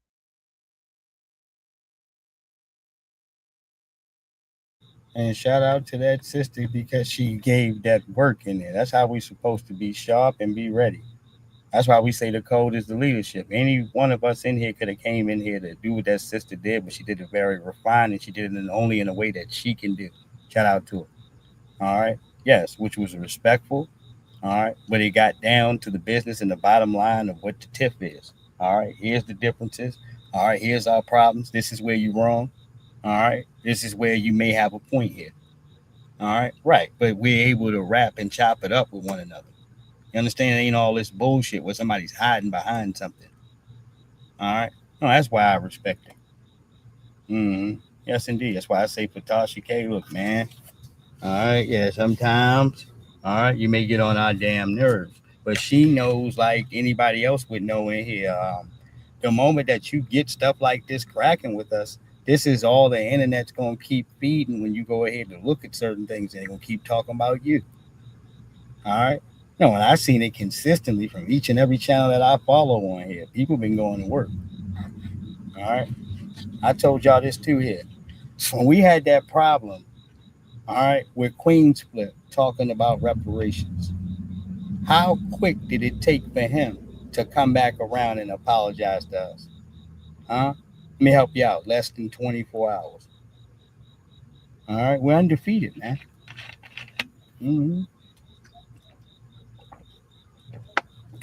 He came in a conversation that wasn't meant for him. All right. Mentioning our money and what we owe to how we ain't going to get it and all this silly shit. All right. And black folks got on his ass, dude. Because it's like, hold on, nigga. First and foremost, you don't even qualify for reparations, nigga. All right. Yeah. So why are you talking about our business? All right. Right. Oh, wide head nigga. All right. Yeah. Queen Split. All right. Yeah, you don't even like you. If the shit popped off, you wouldn't even get none, nigga. So why you hating? All right. That's how it usually is. There's some old mush mouth nigga. You look at his background, he ain't from here. Y'all niggas don't deserve. We supposed to get something for free. Y'all don't like nigga. Get your ass up out of here. You don't understand. You just don't get it. I'm tired of explaining shit to niggas who do understand but want to play ignorant here, halls. All right. No, because truly the truth of the matter is that you pissed off that you can't tether yourself to it. All right. Yeah, because if your funky ass was getting some here, a lot of these niggas wouldn't have no problem with it. All right. That's the truth. All right. Yeah, niggas would sitting there running, you ain't gonna get no reparation. Whatever, nigga. Anytime we got the politicians bluffing like this here and throwing shit out here randomly, we already there, dude. All right. I come from an era and a time where you start talking about reparations and niggas start calling you crazy. All right. Right. I come from that era, dude. All right. That bottom part of that. All right. So for me to see where the circumstances is at today here, we're in marvelous form, nigga. All right. Yes, indeed. Don't let no nigga stare you wrong. All right. Politicians ain't forced to put this in their paperwork and do all of this shit and play games with legislation because it ain't cooking their asses, because they're not losing elections, family. All right. They're out here getting their asses kicked. All right. Yes, indeed. All right. You know, they got to do what they got to do. All right. And that makes something worse for you, that the more you ignore something, the larger it amplifies. Yeah. That's something like that to kick your ass, man. All right. Black first. He said those Jungle Boys are on the Nigerian podcast, are putting on an American film producer who actually knows what he's talking about. Yet they're still missing the point that I've been making, and that lets those Nigerian actors off. And at this point, is they are in no way, shape, and form as good actors as Black Americans are, nor have they paid any, have they paid for these roles. All right, man, I understand what you're saying. I'm trying to make sure I know what I got here before we go on. Van Luther agrees Hollywood executives feel more comfortable hiring Black British actors, and yeah, I don't really want to get into that discussion. I don't care. All right, there's some Black British actors that's good. Yeah, I'm the dude, what you call it, Idris, the guy that plays, say Franklin Sake's character. He's pretty good here. I like Idris Elba. There's a few others there, that I can mention that are just they're raw. They good actors. The dude that played Sweets, man, on Four Brothers. All right, yeah, he's a great actor. All right, I like a lot of the shit there that he does. All right, but he ain't no Friedman. You see, they can cut that English accent on and off. All right, some of them got it good. Shit, the damn Idris Elba, Stringer Bell is what broke him through the door. All right, yeah, Stringer. I still look at that nigga and see Stringer. All right, yeah, I'm a big time Wire fan, man. All right, goddamn Stringer Bell. All right, yes indeed, and everything else he's been attached to over the years here, from Daddy's Little Girl to. All right, God damn it, Pacific Rim. God damn it, he just got a long plethora of work here. American Gangster.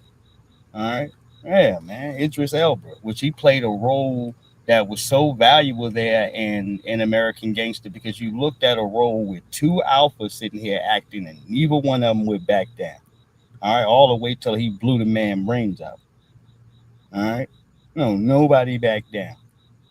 All right. You gonna shoot me right here in front of everybody? Come on. All right. Yeah. You understand? That was some good acting. All right. I'm talking about blue is melon right off. All right. Yo, would you go shoot me? All right. Man, he said, man, get the fuck out of here. All right. Yeah. No, only Idris can sit there and do that role like that. Hold on, let me go ahead to see what she has here. I'm still looking around. All right, 1,000 Chinese people have engaged in fake marriages for green card fraud. God damn, dude.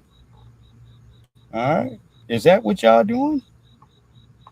1,000, huh? Uh-huh. Oh, man, you got to understand, certain people ain't going to get mad when they see Stephen Miller, all right, telling you what the deal is. Mm-hmm. Yeah, I said Stephen Miller, nigga. All right. Yeah, when his goddamn peanut head ass come out there, all right, and let you know what the deal is, certain folks ain't gonna get mad. No, this ain't Stephen Miller on the screen. That might be that stuff. That might be Stephen Miller right here to your right. Maybe. All right, I'm not sure. All right, I don't think so. Maybe not here. Anyhow, fair use. All right. We are announcing the arrest. No, that ain't. Is that him? An unsealing of an indictment out of the Southern District of New York. No, that ain't him, man. All right, I'm looking at the hairline. Yeah, Stephen is bald headed, man. All right, well, check this arrest out. Charging 11 individuals for allegedly overseeing an extensive, decade-long marriage fraud scheme involving more than 1,000 sham marriages between Chinese nationals and United States citizens, and then the submission of fraudulent applications for green cards. This is one of the largest marriage fraud prosecutions in United States history. This scheme was not a quick fly-by-night operation, but rather a years-long, multi-million-dollar cottage industry to criminally assist people who would not or legally could not otherwise become citizens of the United States. My thing is that now underneath of Trump are these no discrimination policies. Chickens is coming home to roost because ain't nobody hiding shit. All right, just go to show you know the Democrats let them come in here and have little brothels and massage parlors. They let them set up shop anywhere they want in front of schools and shit. All right, trifling. All right, and niggas piled up in here. You had a scheme where they was dropping babies off, just dropping that load. All right, giving the women over there from their country shit that look like vacation pamphlets, nigga, for their baby. All right, you know, they had a business they were running in here. All right, same way they did with this trash shit. All right, yeah, dude, shut it down right now. You wonder why they got all these jokers lined up in here. All right, folks is fighting. You can't get certain individuals out. All these damn scumbags in here looking for loopholes. I'm not trying to help you break the law at all. All right. Yeah, every time we look up, man, here comes some more shit. All right. Sometimes we just be kind of thinking about it, but you don't want to be harsh and over the top. But these niggas is actually doing this shit. All right. No, whatever you sitting here thinking, dude. Yeah, oh, they over here with green cards, nigga, with fake marriages. Well, 1,000 of them just got caught, nigga. All right. No, 1,000 of them. We are announcing these are the ones they caught, my brothers and sisters. Announcing the arrests and unsealing of an indictment out of the Southern District of New York, charging 11 individuals for allegedly overseeing an extensive, decade-long marriage fraud scheme involving more than 1,000 sham. 10 years long, dude. All right, so the decade's about 10 years long. All right. Marriages between Chinese nationals and United States citizens, and then the submission of fraudulent applications for green cards. This is one of the largest marriage fraud prosecutions in United States history. This scheme was not a quick fly-by-night operation, but rather a years-long, multi-million-dollar cottage industry to criminally assist people who would not or legally could not otherwise become citizens of the United States. Yeah, man. And they supplied these niggas with government funds. All right. You provided them with homes to do their business in. All right. And each and every damn loophole they had for immigrants and all the shit that they can get from the loans and what have you, y'all financially assist their $1 million whatever cottage they do for 10 years. This is the only way. All right. They can just get this rolling and popping the way that they did. All right. Yeah. Your government is to blame. Because you ain't blindly going to be running no business here. All right, with the goddamn green card fraud for 10 years, nigga. All right, no, for a year, for 6 months, dude. All right, the Fed's knocking at your door. All right, some type of open investigation on you. All right, black folks get investigated just for having too much money, nigga. All right, just for that. All right, you doing counting all this bread. All right, no open investigation, get the IRS involved on you, nigga. All right, go check the books. All right, yes, indeed. You just ain't allowed to have a bunch of quiz and all that for them. All right, they can go on with people not asking questions because, like I said, there's a whole bunch of different government programs which financially assist them, dude. Shit that me and you can't tap into. Mm-hmm.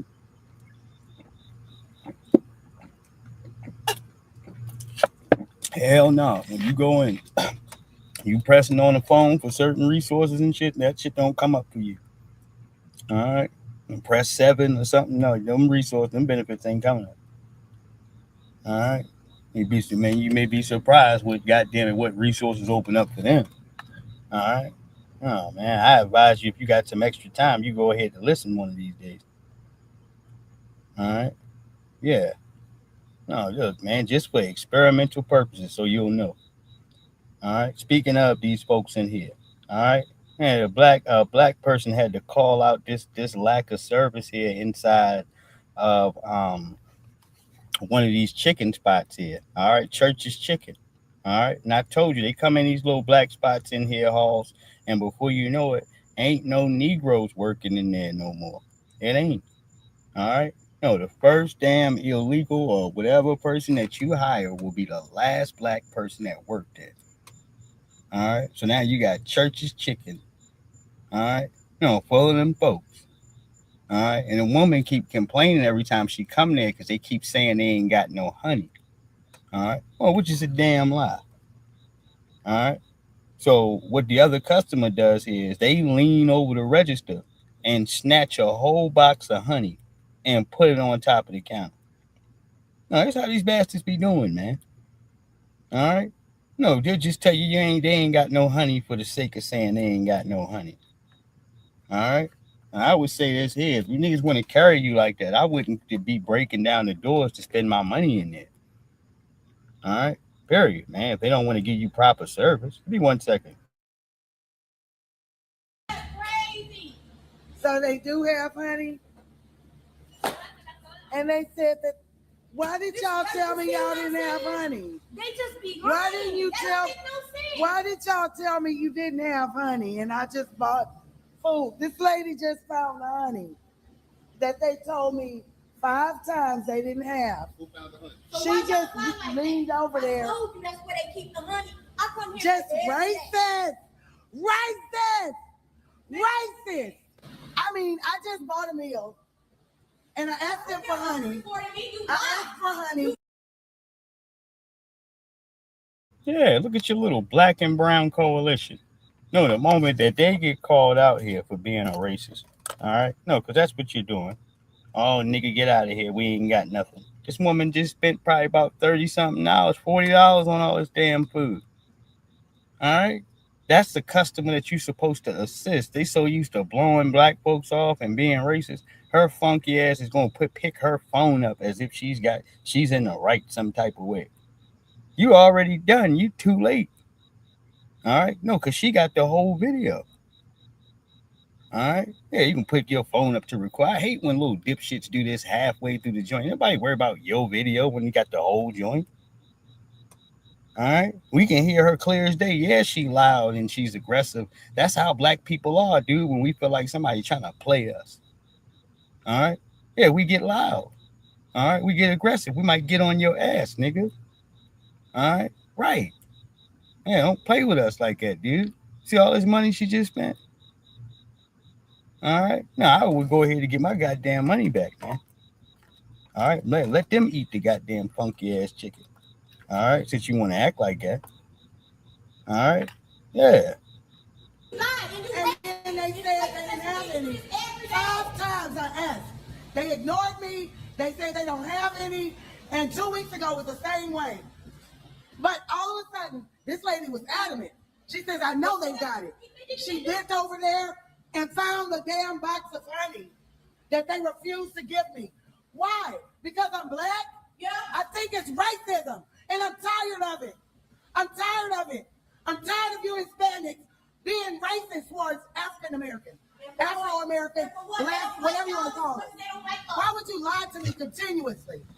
Ma'am, why did you say you didn't have honey? Why did you tell me multiple times that you didn't have honey? And it was right there by your leg. Why did y'all tell me y'all didn't have honey? They real good. They very racist. So you told me you didn't have honey, ma'am. Yeah, she's trying to run. No, she's on your ass, nigga. She ain't got nowhere to be at. Not right now. All right? She got just long enough to be on your ass. All right? And it's a thing for black people. Once we get them, we own you. All right? Like a goddamn dog on a bone, nigga. All right? Got one. All right? What you mean going home, nigga? This is better than going home. All right? Right. You got a camera rolling. Yeah. And this is to break you too, and also to put you on blast so niggas can know what's going on in Church's Chicken, nigga. All right? What's popping off in there? All right? No, let me come next to you. Let me come work with you, nigga. Let me prepare the chicken with you. Huh? Why didn't you let me know it was honey, man? All right?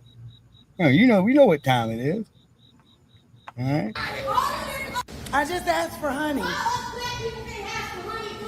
But if I were Hispanic, they can get all the honey.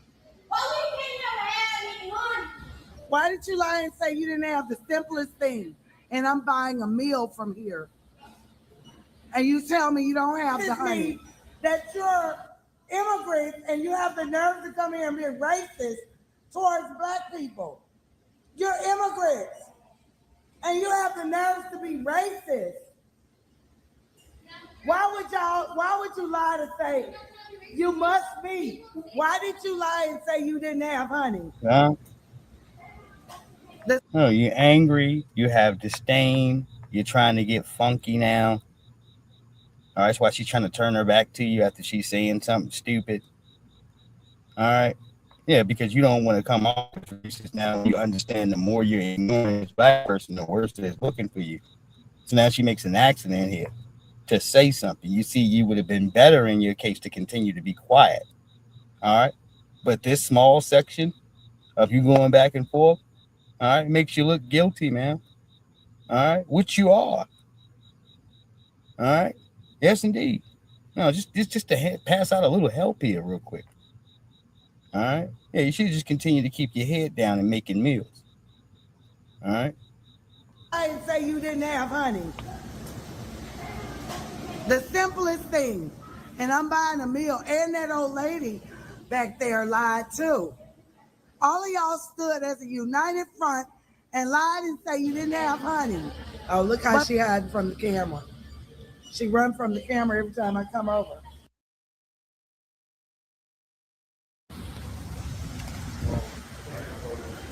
Man, it's not my account, but yeah, it's not your account. It's somebody else's account. Come on, man. So I go to Church's yesterday and get a 3-piece meal. I ask for honey with my meal. And we understand, baby. We get it. All right. Now, the notions and the cases of the why, nigga.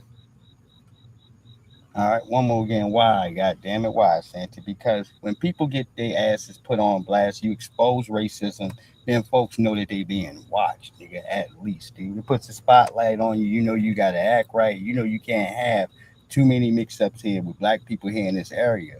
All right. Where you mistreating them and not giving them the proper resources, you being caught.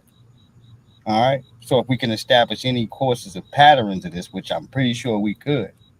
All right. This makes for proper room for them to go in there and shut it down. A lot of you niggas are sitting up in here. All right. Hanging by a shred. All right. A good deal of these damn little fast food places and spots like that, man. A lot of their stores have been forced to shut down. That's true. All right. A lot of them shut down a whole bunch of goddamn stores. Go ahead to take their products and put it in the frozen food section at Walmart, nigga. All right. That's why you can go in there and you go see, goddamn it, all right, hot wings and shit from Hooters and all these places and Fridays and all.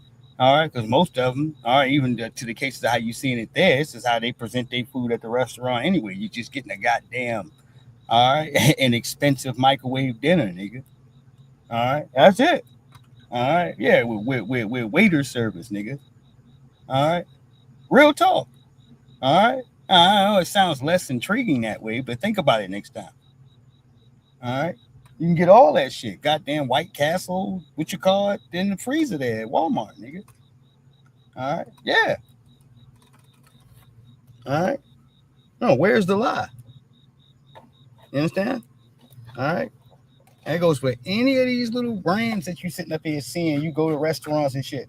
All right, all that shit is in the freezer now, dude. They've shut down so many of their damn businesses, dude. All right, that's their other cycle to go ahead to grab up revenue. All right, yeah, for the people that like it, you can just take it home and cook it yourself. All right, yeah, or we can serve it here to this restaurant to you, nigga, for extra arm and a leg, nigga, just for the waiter service and everything else that they taxing and demanding that you tip now, nigga. All right, and you can sit down and get something to eat, nigga, without tipping now. And they gonna be on an uproar, and what folks are mad at you for not tipping the damn. All right, goddamn Uber Eats people and all this other shit. I'm all for tipping. Let me say that, man. All right, I'm all for it. All right, sometimes the nigga ain't got it, man. All right, what does that mean? You're supposed to be denied service? All right, I seen a nigga so mad, yo. All right, about a person not tipping. All right, he took the pizza back to his car. All right, and told them that they can pick it up from the store. This was during a blizzard, man, a snowstorm. All right, like shit, Halls. All right, this nigga was mad, yo. He said, "No, you can go down. You can come down to the store and get it. You can come down to the store." Like, damn, dude. All right, no, I think it might have really been hungry. All right, that's bill was his last. This is all he had. All right, yeah, that's some common shit right there.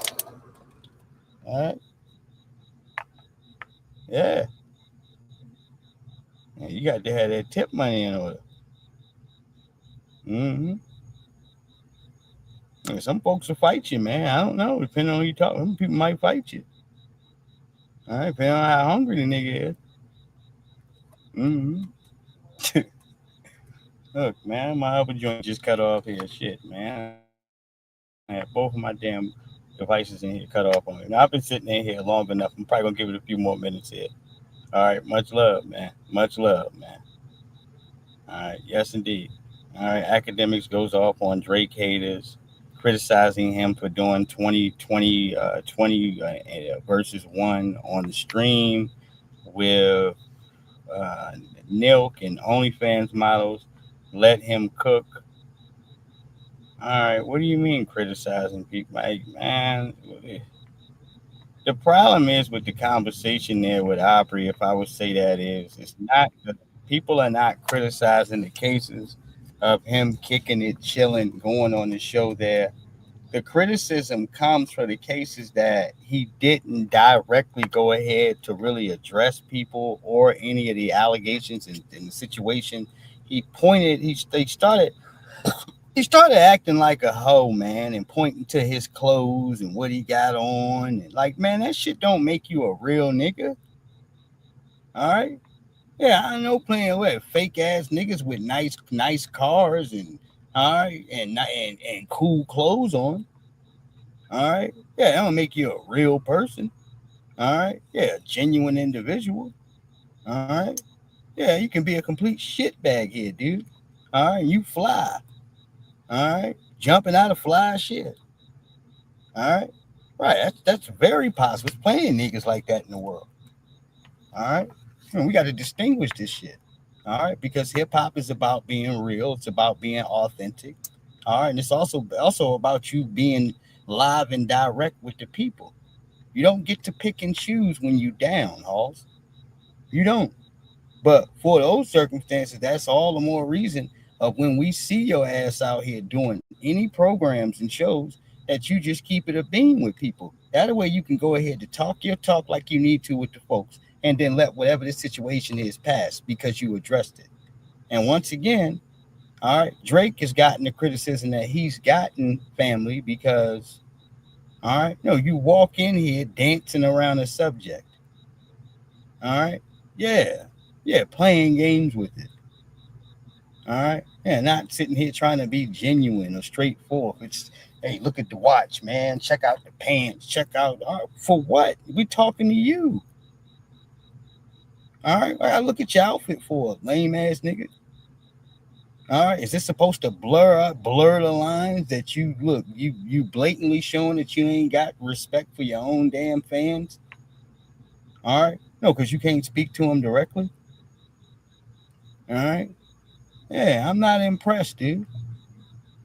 I'm not, man. If anything, that should be a complete turnoff to anybody in here who respects genuineness. All right? Yeah, you want to know what all these lawsuits is about and all this weird shit. All right, well, check out the risk. Check out the pants, man. Look at the... All right, what are you trying to distract me for, nigga?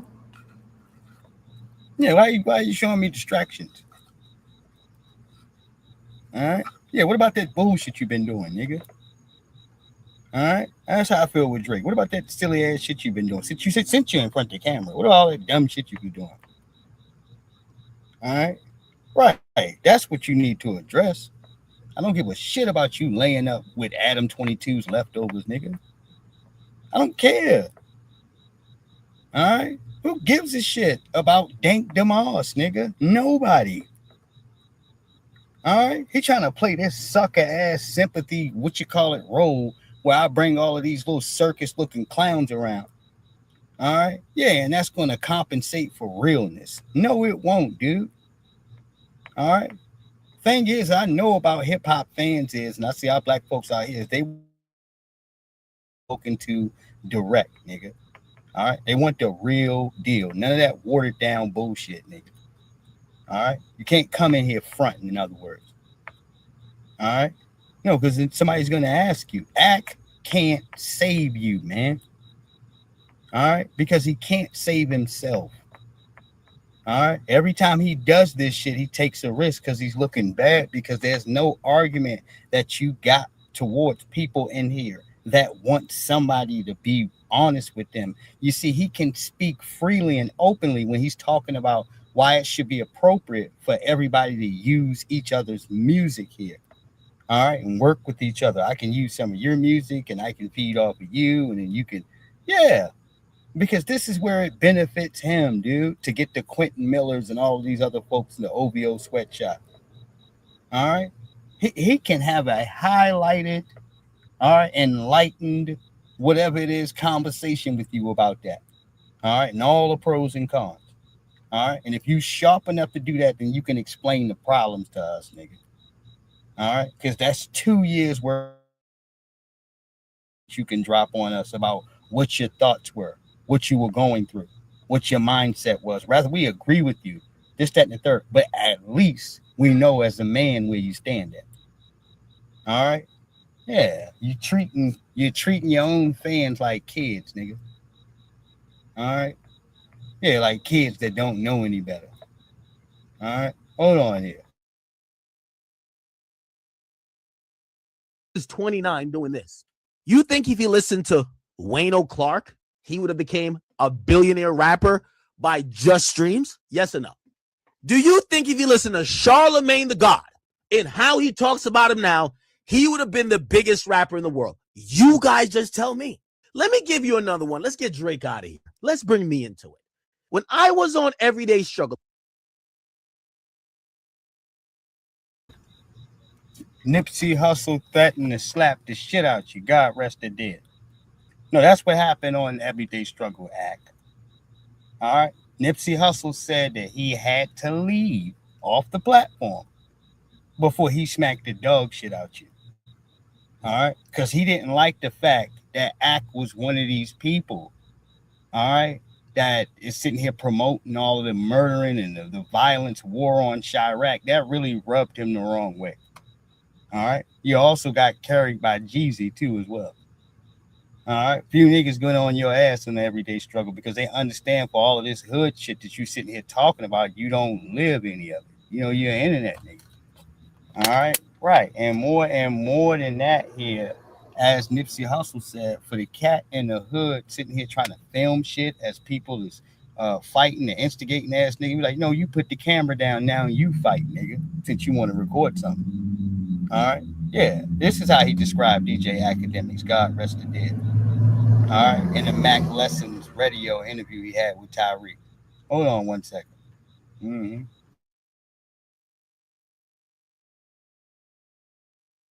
Let me tell y'all the truth. This is a fact. Ask Joe. Joe suggested to comps that they should suspend me because I was streaming the night before an episode. In 2017, that sounded great. Who cares about your little live stream? You're on a big show. It's everyday struggle. Could you look up and see what's going on now? Kai Cenat's kicking everybody's ass. Blackboy Max is like one of the biggest streamers. Speed's the biggest streamer. Everybody is streaming. But back then, these guys said, let's suspend Ack. He should be doing live streams. You see why you can't listen to these guys? They're antiquated and old and out of touch.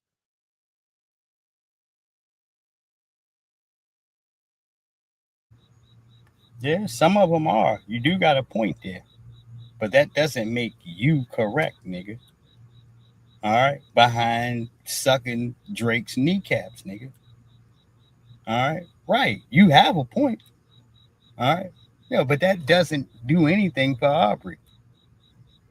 All right? It don't.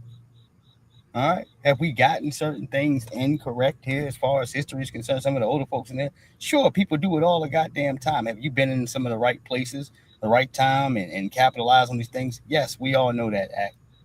But you can't fight Drake's battles for him, dude.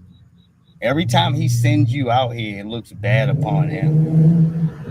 All right? Because as adults, man, I like to hear the term that, hey, I don't have anything to say upon this matter because so-and-so can speak for itself. And with you saying that, you know that this person is going to be around to speak for himself.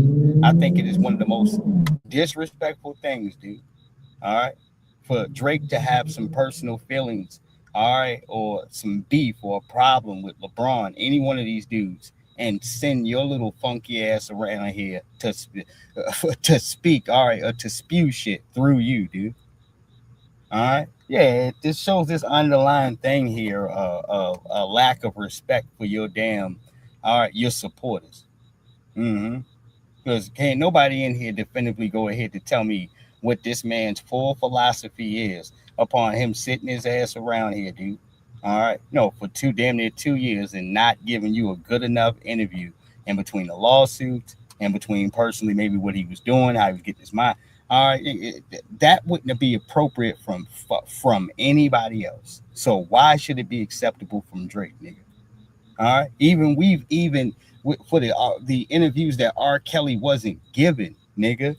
All right, you can say prison was on the line or whatever, but he still brought his ass out here. Horrible interview and all with Gayle King. All right, yeah, it's some of the worst shit you'll ever see. All right, yelling and screaming and breaking down. All right, yeah, they demand black people explain themselves, even if they gonna punish you anyway. Does anybody remember ABC's interview with Jonathan Majors? And I was explaining to y'all that, like for the interview itself, they had to make Jonathan Majors look as non-threatening as possible. All right, so he had these big ass like bell-bottom pants on. It was real open at the bottom, like it just. All right, yeah, he had to look non-threatening. All right. And even with all that given, with the soft touch, man, with his voice being light, with him speaking from a kind heart and him trying to be as honest as possible, they brought that black woman to tear him apart regardless, nigga. All right? Yeah, to spit allegations and all of this shit at him, dude, and watch him squirm. Ask him about the Martin Luther King or Coretta Scott something King thing that he was talking about compared to that white woman. He know this shit would make him look bad. All right? Yeah, at the end, regardless of anything that he did there, he was going to get the business, and that's what happened. All right, I don't have to go through, as I said, the Army commercial being gone, Marvel turning on you, all of this bullshit here. That's why I say if you ever wanted to go look at Kane the Conqueror's character a little bit more past the Ant-Man movie here, Quantum Realm, I would tell you to go check out a Loki's show here. All right, because it shows him a whole lot more there. All right, you only understand when you go ahead to see it. If you guys do have access to Disney Plus, it's right over there. Mm-hmm. Anyhow, let me go on back on over here. I'm making my case in here. All right. Yeah, you gotta do your own talking, nigga. All right. Right, man. Yeah, every time you put him over here, we just kind of look at act like, all right, dude, we know that he's pretty much paying you for PR. All right. But part of you keeping a good rapport with your people is you directly talking to them. Because eventually, as I'm telling you here, it's already sinking in. Your people are gonna get tired of this shit, man. All right. They just are. All right. You ain't gonna keep brushing folks off and we're just gonna keep rolling to the next thing. At some point you gotta turn around, look at a nigga and start speaking. All right. Yeah. And he's sitting there talking about some, yeah, well, man, for some of these niggas out here, I still got it in, the pen is still wet, man, the pen. And yeah, you check out this and check. Like, man, shut your corny ass up, nigga. All right. You old sourdough ass, old tuna bagel ass nigga. All right. Right, man. Shit. You control no statues of the game, nigga. All right. You are a guest. You are from Toronto, nigga, and you are a guest. All right. That's what you are. All right. A lot of these niggas, these tethers got happy by certain folks sitting up in here being able to tackle the billboard so they can go ahead to whisper to themselves, oh, we done took over they shit. No, you haven't. Kendrick Lamar showed you so quickly, nigga, that we can slam the screen door shut on your funky ass if we want to. And we don't give a shit how many records you put down. Black first around here. All right. Yeah, we start delineating on your ass. All right. They not like us. All right. That's like real quick. All right. Yeah. And that separated Drake way across the street and it still hits him. All right. That's why he come in here talking to you like a other nigga. All right. Yo, look at the pants. Look at the. No, we look at you, nigga. All right. Shit. Yeah. He said, quit trying to distract the player. All right. So when they criticize whether Joe, me, or anyone else, usually their critique is telling you you're doing something right. Trust me, nigga, when I used to stream, they said you're in your mama's basement. I probably make 20 times the amount. Like, think about like Lauren LaRose. I probably make 20 times she makes. You got to stop listening to the noise. There are some people that won't take a chance. They're too stuck in the box. They're just like how Wayno said. It doesn't have to do with taking it. What are you talking about taking a chance? All right. And I want to go back to read this again. DJ Academics goes off on Drake haters who criticize him for doing 20 and 1. He didn't have to do this funky ass show. What do you mean taking a chance? All right. No, this is the way that he chose to speak to some of his supporters and followers through this show. This is how he always do. He also did some old weird shit with that interview with that white girl that he put on, wanted to be sleeping in the bed and asking old awkward ass questions. That one. All right. And you look through the grounds of, damn, why don't y'all put some of these young black streamers on, dude? All right. There's plenty of folks through white society that could have put that girl on. All right, y'all choose to do this, and he comes to do her show here during the time that he having that problem between him and Kendrick. All right, being very selective because he knows that's a show where he can kind of procrastinate and drag his feet and bullshit and say whatever. He's not going to be held to a hard line of questioning over there. All right, that woman is just looking for an awkward moment and try to act like she don't know something. All right, that's it. All right, that's her whole stick. All right. Yeah, act like she ain't familiar with all of this shit and all this. Like, whatever, man. You've been stretched out. You got these kids. All right. You know about a lot. All right. No, I'm just going to call it like that. All right. But that's the person Drake decided to go and do an interview with. All right. Yeah, that says a lot about him not wanting to be transparent with his own people. All right. Yeah, if you want to give a serious interview, you go to ABC, all right, CNN or something, all right? Yeah, that's where they're going to ask you real questions, all right? Go to 60 Minutes, nigga, all right? Let them talk to you, all right? That's how you know it's for real, all right? Yeah, I can care less. I'm going to tell you one more again. I can care less about a nigga sitting up in here in some colorful making here where everything that you see is built to protect this person. I'm good on that, G. Not at all. You don't take a chance. He never had to take a chance on 20 versus 1. All right. That was so he could bring Dank DeMoss and all of these little weird characters out here, dude. All right. Oh, you from Detroit. It's this phony ass nigga. Are you from Detroit? All right. I'm thinking to myself, God damn, all right, nigga, why are you doing this shit? All right, let her big ass go home, dude. All right, she looked all uncomfortable and shit. All right. Right. Yeah, you just got her out here. All right. Yeah, poor Dank DeMoss. This ain't got nothing to do with her. I ain't trying to roast you, baby.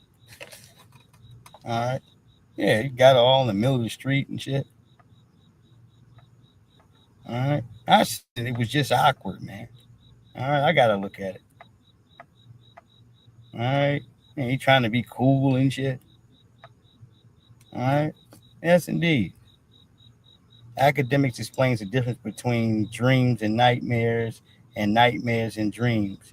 You can't hear the hunger in his voice on nightmares and dreams. You can't. I haven't listened to it to make that distinction. Shout out to Meek Mills. You don't like that nigga anyway. All right. Yeah, they've been beefing for years, so I'm not gonna trust that on anything. All right. He don't like Meek Mills, man. All right. Yeah, between him and Meek and Tekashi 6ix9ine fighting in the parking lots and shit. All right. And like Meek said, that nigga 6ix9ine is the police. I agree with that. Because he is. You testified against your boys, nigga, in the RICO. I'm going to trust this nigga coming to me in an underground garage in here trying to argue like you want to pull up or something. No, that feels like law enforcement sent that nigga over there. To me. All right. Right. Anything they got to do with 6ix9ine. All right. I don't trust his house getting robbed. None of that. I think it's all a damn lie. All right. We said, his mother was home. I don't trust any of that shit.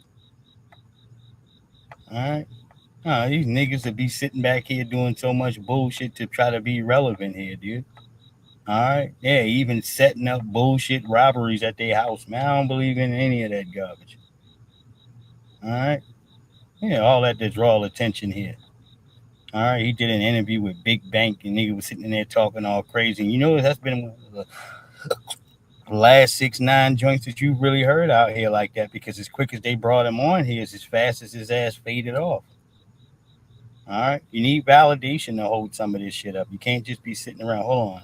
NBC's reaction to finding out that 5 USB sticks in Milwaukee were missing as a result of the election at midnight is priceless. All right, hold on. Let me see this. What's going on? This is the third time I heard this. So this got to be something. I think this is the last piece I get here. Yeah, because a lot of these niggas, I guess they just mad that they got their ass whooped. Didn't I say Wisconsin? Did I name that one in particular? All right, let me get academics off of here. All right. Yeah, hopefully they'll get their shit in order. All right. I gave the solution. All right. Yeah, you're going to have to sit down with 60 Minutes, nigga. All right, with the same black dude that interviewed Kamala Harris. All right, yeah. Was it Lester Holt or whatever? All right, well, you got to sit down with him. All right. Yeah, that's the only way people will legitimately get off your ass. I spoke in good graces about Tasha K because I said this. Yeah, she was dead wrong towards Friedman and what she said, everything. But she allowed one of us in that door so that she could be held accountable. I respect that. All right? No, compare the nigga trying to hide from you and spit little punchlines off and then go hide in the back somewhere. Like, nigga, get your phony ass out of here. All right? Yeah, you hoping that the pressure goes down, that people just forget. It's hard to forget some shit, nigga, when you keep holding it to heart every time somebody see you for 2 years, nigga. All right? Yeah. I told you. No, Kendrick Lamar is permanently attached to that nigga for the rest of his life. All right? Thanks to him. All right? Shit. Jay-Z took hits in the cases of the circumstances of the takeover. All right? Not the takeover, the battle joint that he had with Nas. They said Nas won that joint. All right. So he lost that battle as far as these circumstances of looking at that. But he didn't let that slow his career and slow music down and stop him from being creative. He continued to keep going. All right. Because we look at them cases that are battling, that has to do with sharpening your sword and seeing who the baddest is, dude. All right. Right. Yeah. The master of the ceremony. All right. Goes to that. Mm-hmm. Yeah. An MC. Mm-hmm. Right. Back there, you come all the way back to LL Cool J and Kool Moe D and all right, MC Shan versus KRS. Right. Who's really the baddest rapper? Who's got the rhymes, nigga? Who's got them? All right. And the funky beat to go with it. All right. Yes. You understand? And that has showed you the gladiators and the titans of hip hop, nigga. Because yeah, you can try to throw some stones LL's way. He made a bunch of songs for the women. You're absolutely right. He made a lot of stuff for the females. But if you went at LL back in the day, he would kick your ass, nigga. All right, he would destroy you. All right, so you can make this little silly ass distinction of, all right, well, he doing all this stuff with the girls, he all this with the ladies, man. He must be soft. Well, why don't you go ahead to try? All right. And the same went for the cases of the rapper Fabulous when he was younger. All right. Plenty of shit for the women. All right. But you ain't going to go ahead to try. All right. Andre 3000 too. All right. Yeah. He dressed weird, all this. Okay. All right. Well, whatever. Common Sense too. Y'all see what happened when Common Sense was tried by the West Side Connection. All right. The Bitch in You. That's what the song was called, by Common Sense. All right. You know, they sitting here seeing this conscious dude moving around and all right, looking at the overall he's wearing and how he dressed and the African beads and all of this. All right. Yeah, and Common Sense cooked their asses, nigga. All right. He said, what do he say? Eating bean pies and drinking St. Ives. All right. Oh no, you better leave him alone. All right. No, that ain't the one. All right. This is what the master of the ceremony, MCs, rap, and battling did here for you. All right. It lets you know naturally from a course of hip hop, lyricism, where this person is at versus that. Go back to LL. We said versus Kool Moe D or versus a Cannabis. All right. Yeah. Destroying niggas. All right. Because remember back in the day, Cannabis could rap, dude. He had that song with Mike Tyson on the hook, dude. All right. Yeah, what's it called? Second round or third round or second round knockout or whatever it is.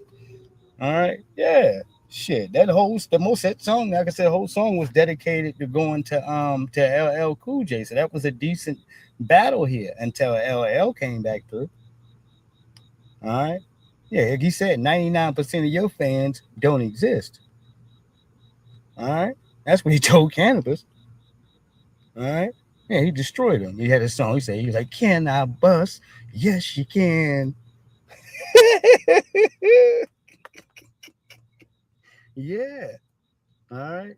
That's one thing I can say that's been with LL his whole career. His confidence, dude, and his swag. Even as he's older, he still has that. All right. Yeah. That's why you said back in the day, yes, what you call it? LL and 50 did have a little beef for a little while. It was quiet. All right. Yeah, but they did, man. They had some records together and certain parts within production didn't go right. Now, you better off than hearing it from Carcino for life here. All right. But the bigger or major point is that LL ain't never back down from anything. All right. Not at all. All right. I'm still thinking about the LL Cool J I'm Bad rapper, dude. All right. This nigga was spitting. All right. Man, old man can take him like I can. I take a muscle-bound man and throw space in the sand. He niggas say to make him go LL and do the WAP. Huh? Yes, indeed.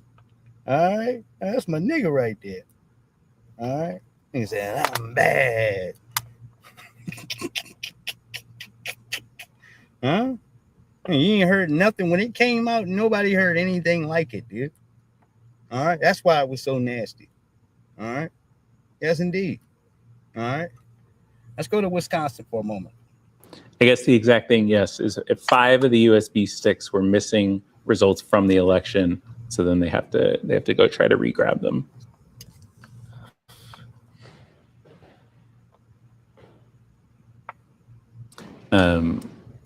Yeah, and they're all the folks behind the scenes are talking about this as well, so we can also look. It's unfortunate. The folks behind the scenes here, you're saying? Yes. Are how do I ask this artfully? I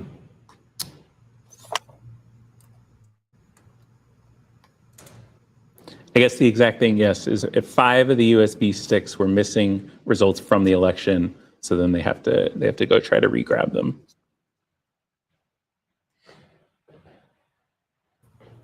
Okay. Let me try to do this better in here because they lost anyway, and that's the point. All right. Not what they had to go grab, but he was stuck there in that case.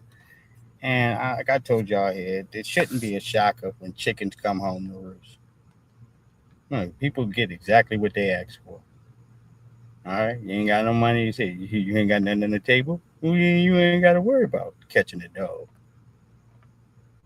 All right. It's as simple as that. All right, he's looking around and shit.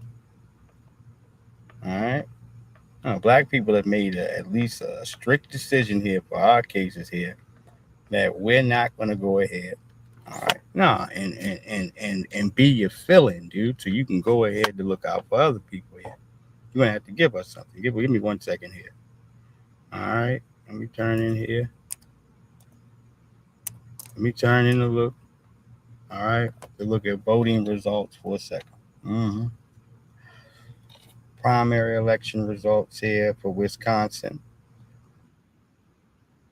All right.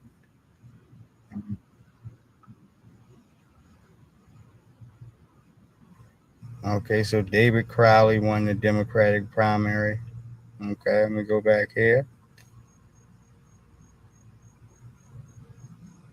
And one more second here. Election results coming in. And something about these things being divided. They're talking about being divided amongst Democratic voters. And when they start trying to talk like that, in most cases, it's the context of talking about us, man. It's ain't gonna go directly at it. All right. And if it ain't directly us here, dude, and a lot of what they've been having more recently for the Democratic Party is they've had to worry about a large core of their Latino support going to the Republicans. Y'all seen that at the election, dude. All right, some people were kind of wild with it, but I wasn't because I understand how these things work, especially if we're talking about spots like Florida and what have you. All right. If they swear up and down, some of these folks, if they got this shit sold, man, it's like you don't understand the demographic over there, dude. All right. Yeah, this is why they were wrong before. All right. Hold on here. Party's moderate and progressive wings. Here's DC Bureau reporter Ross Ketchke with what these races could signal for the upcoming midterms.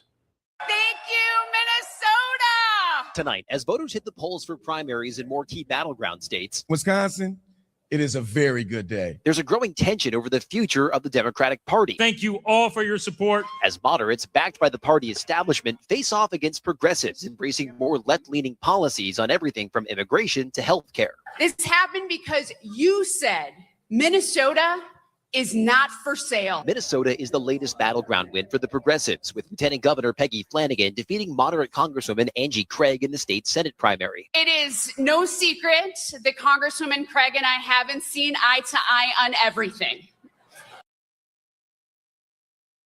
Yep, and this is why this is so important. Where he's sitting here talking about moderates and progressives, because it's going to this place where they letting you know you can't just run straight up as a regular Democrat in here and get support. A lot of America just don't support it.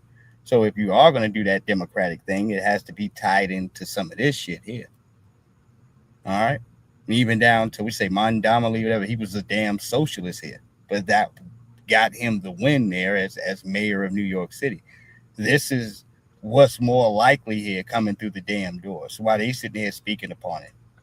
All right, talking about the Democratic numbers crunching down and being in a divide, because truth being told here, Halls, a lot of people don't want a lot of this bullshit that comes with your party. All right, especially this sexual degenerate stuff, dude. All right, folks, people worry about their kids and grandchildren and every damn thing else. All right, you understand? 4 years letting them jokers be in control. They damn near burnt this country all the way down to the ground. All right, yes, indeed. And that's okay. Meanwhile, Wisconsin's governor's race saw a win for the moderates, with Milwaukee County Executive David Crowley narrowly beating Democratic Socialist Francesca Hong. I formally accept the Democratic nomination to be the next governor of the great state of Wisconsin. Republicans are using the party divide to jump on the attack, with President Donald Trump accusing the Democrats of embracing communism.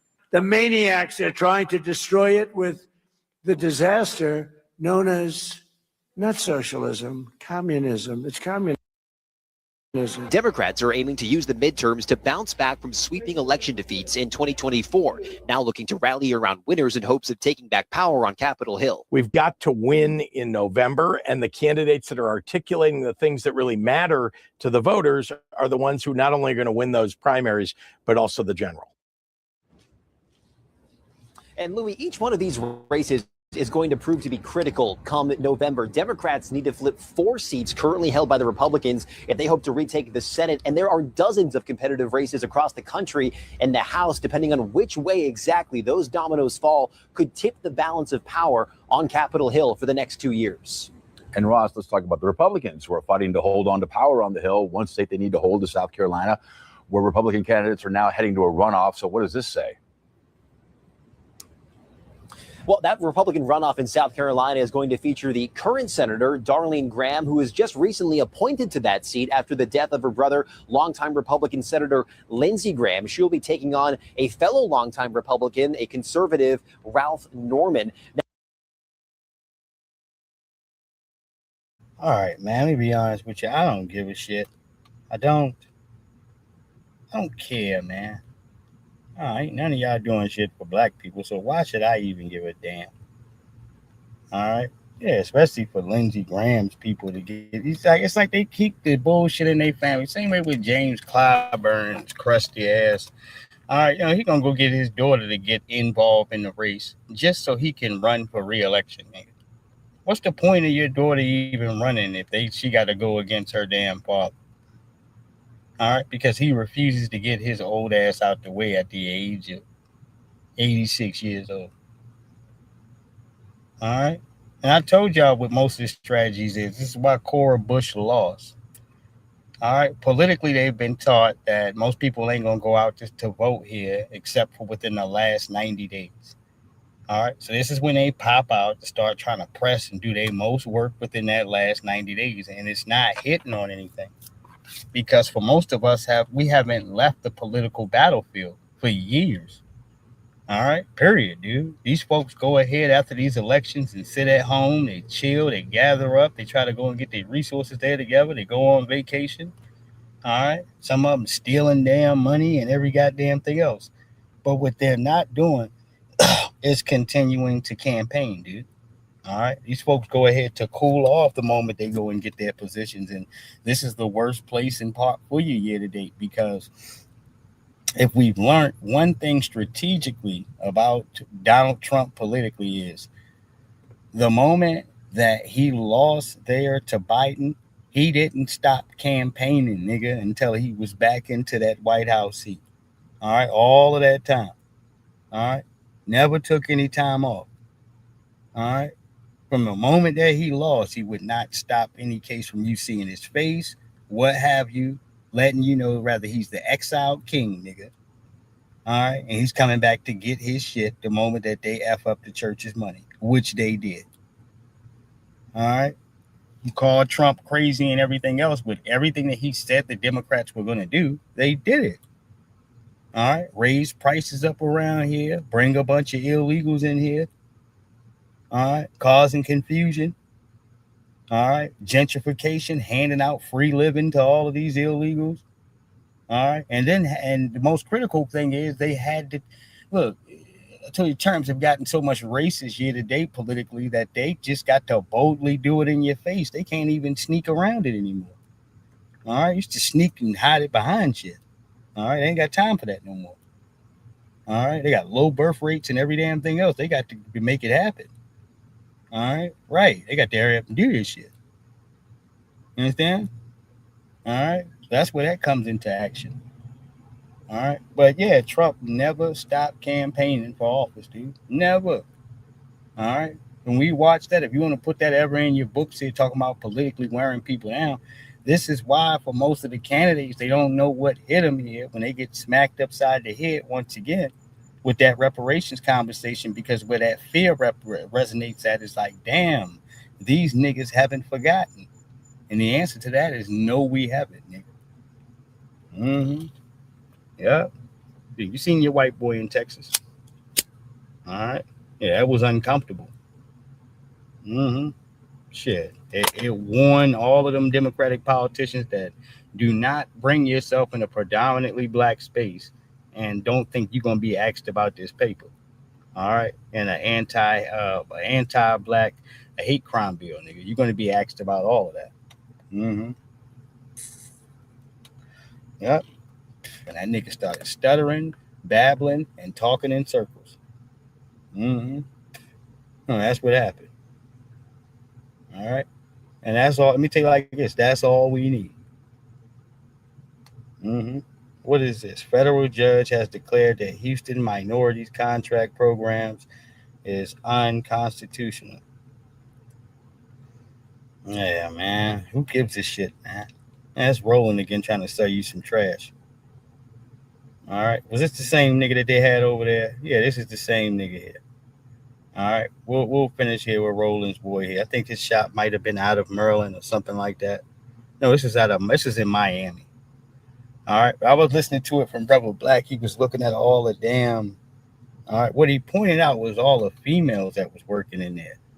And then he seen the nigga walk. Like, he was real rude, man. Some woman was cooking and he walked all close up behind her back and shit. All right. No, this same damn tether sitting up in here in our country talking about some black people don't want to work. Don't nobody want to work. No, don't nobody want to get underpaid, nigga. All right. Yeah. He wants all of these illegals up in here, dude. All right. So he can practice unfair goddamn paying wages. All right. No, when you look at the staff, it's a bunch of women, man. Like I'm thinking to myself, what did some of these young ladies do to get this job, man? No disrespect. All right. Yeah. Yeah. All right. This peanut head nigga. All right. Hold on. I voted for Donald Trump. The Chef Creole restaurant in Miami's Little Haiti neighborhood is typically bustling with customers. Not today. People are scared.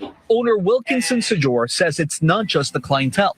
After 34 years in business, he's lost his entire management team at 7 locations and will likely have to... Right here. Right there. All right. We're talking about how he just crept up. I'm talking about no excuse me, no nothing. Look how close he is up on this woman, man. Look at his shoulders. All right. If anybody think I'm tripping, dude, look at him. Lost his entire management. Come on, man. Look how he turned to look. All right, I'm talking about no excuse me, no nothing. All right. Yeah, it's nothing but females in there. All right. Yeah, he talking about nobody want to work. Team at 7 locations and will likely have to shut down 2 stores due to the end of temporary protected status. The end of TPS means for me that my future in the hospitality business is almost going to be non-existent. That might be fine, dude. These don't look like happy workers, nigga. Let me go back here. All right, they don't. That woman damn sure look pissed off. Hold on here. All right, and look, you should be here. You're getting by. These don't look like happy people in there. Due to the end. All right, no, they don't. Likely have to shut down facial expressions in there. 2 stores due to. Yeah. All right, people look cold and dull in there. All right.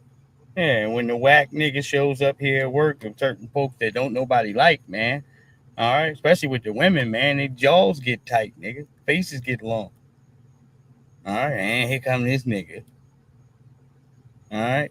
That's the energy. All right. Yeah. So you can go on. All right. Maybe you don't need to open another business. All right. When your employees is uncomfortable like this, look at his goddamn shoulders. Look at them shoulders. All right. There's no space. There's really ain't no space to pass through here. And I told you, no excuse me, no nothing. He goes and turns his whole head as he's His entire look at this management. Yeah. All right. Team at 7 locations and will you get your funky ass out the kitchen, man. This is what I know from the cases of like watching Big Mama stuff back in the women. You got your women in there cooking. You get your peanut head ass out of there. All right, you don't go in there for nothing. All right, like what are you doing? I grew up having my mother and Big Mama around. You understand? All right, those are serious rules. All right, there wasn't no need for some nigga in the damn kitchen. All right, what are you doing? All right, yeah, this is just a healthy work environment, family. All right, that's what he's trying to articulate to us. All right, no, this small clip right here is enough. All right, yeah, you don't bring your peanut head in the damn kitchen while all these women is cooking, nigga. All right, you don't. All right, there's no need for you. All right. And will likely have to shut down 2 stores due to the end of temporary protected status. The end of TPS means for me that my future in the hospitality business is almost going to be non-existent. On Sunday, federal officers made an immigration arrest outside one of his restaurants. What would you say to the president that you voted for? He sold to me that he is a businessman and that he will be making business decisions. No, he didn't. He said he was going to throw y'all asses out of here. You're a liar, dude. All right? No, you thought he was just going to bother. You were just going to be in black people's faces. He going to harass us. All right? Or the bad ones that y'all sit here and try to lie and say, what you mean? He said he was a businessman. All right? You're a tether. And in your country, you're taught to vote for the strong white man, dude. That's your problem. All right? Yeah, I don't care how well he can articulate within our language, dude. His ideology is the same as his people's. All right? Yeah, that's why you voted for the same nigga to come chop your hands off, nigga. No, you voted for him. Mm-hmm. Because I think he was a businessman. Nigga, shut up, dude. All right? Show me some business you're doing in your homeland, dude, that is sufficient and still standing up straight. All right. They showed us one nigga that had a cell phone shop in Africa. All right. When it was alleged at first. He went home, all right, to his cell phone shop just to see that it was butt naked and stripped down. And all right. Yeah, it was no longer even active or functioning. All right. No, that's what his peoples left him. He left some folks in charge, and that's what they left him. All right. When he got to his cell phone store, his electronics store, he just broke down and started crying, man. All right. Yeah. If you want to know how some of their shit survives in their homeland. All right. Or the one guy's story that said he sent 10 G's.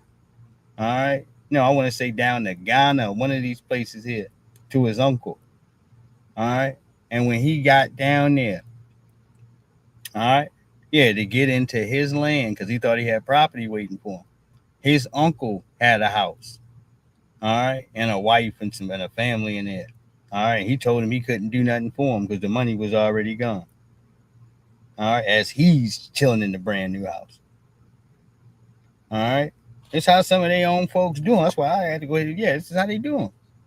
All right. They tell my people, man, don't go over there to go build nothing, dude. All right. The moment you turn your back, man, they'll be using people from the community. All right. And whatever tools they got, bobcats and shit, to bust your shit down and break it down and go sell it to a white man. All right. Do not invest, nigga. They have showed you in so many cases why you shouldn't invest. Anytime a nigga getting his property destroyed as he down the hill serving food to hungry people in the community, yeah, you don't help them niggas. All right, too much weirdness and jealousy and old sideways bullshit going on. Because as the people there in that damn community, I strongly believe this, are holding a united front to say that this person is needed. They're providing resources. They're looking out. All right, it's less likely that your government's just going to go ahead to take some action and start taking you off and destroying your property. But when there's a secret compassion and love for hate and self-destruction, and jokers don't want to have to say that, you know what, our community looks good because of a freedman. Yeah, they're going to work overtime to sabotage and tear your shit down. They're going to wait for the first moment that you look away or you're preoccupied with something else here, Halls, to go and make their move. And this is what we've seen, dude. This is facts, man. Nigga lost something like 5 homes over there, dude, in Ghana. He was trying to build himself a little neighborhood over there and everything. Yeah, they wasn't having it. Not at all. That's why I say the more big and key thing is that when I even hear anybody talking business and all of this silly ass shit, it's like I will validate that when you show us you doing this shit in your homeland and maintaining it. All right, yeah, without the loans and shit that you get from the bank from us and all this extra assistance. Shit, any one of your folks can come over here and set up shop because this is what America builds it for. All right, that's just a damn fact there. Any one of y'all. Yes, and all right. Yeah, he all in pots and pans and shit. All right, look at it. Yeah, get your beanhead ass out the kitchen. All right, 4 and 5 women in there. What are you doing? No, take that silly ass apron off, nigga, and go sit down somewhere. All right, you're supposed to trust the women that is in there cooking good enough here, dude. All right, to where as though that's the energy. Shit. Anyhow, I got love for all my good people. I appreciate y'all. It's always a good run, and it's always a good time spending a moment here with my good people. All right, much love, much respect. I am the bottom line, Santee Walden. In a minute. All right. Let's more.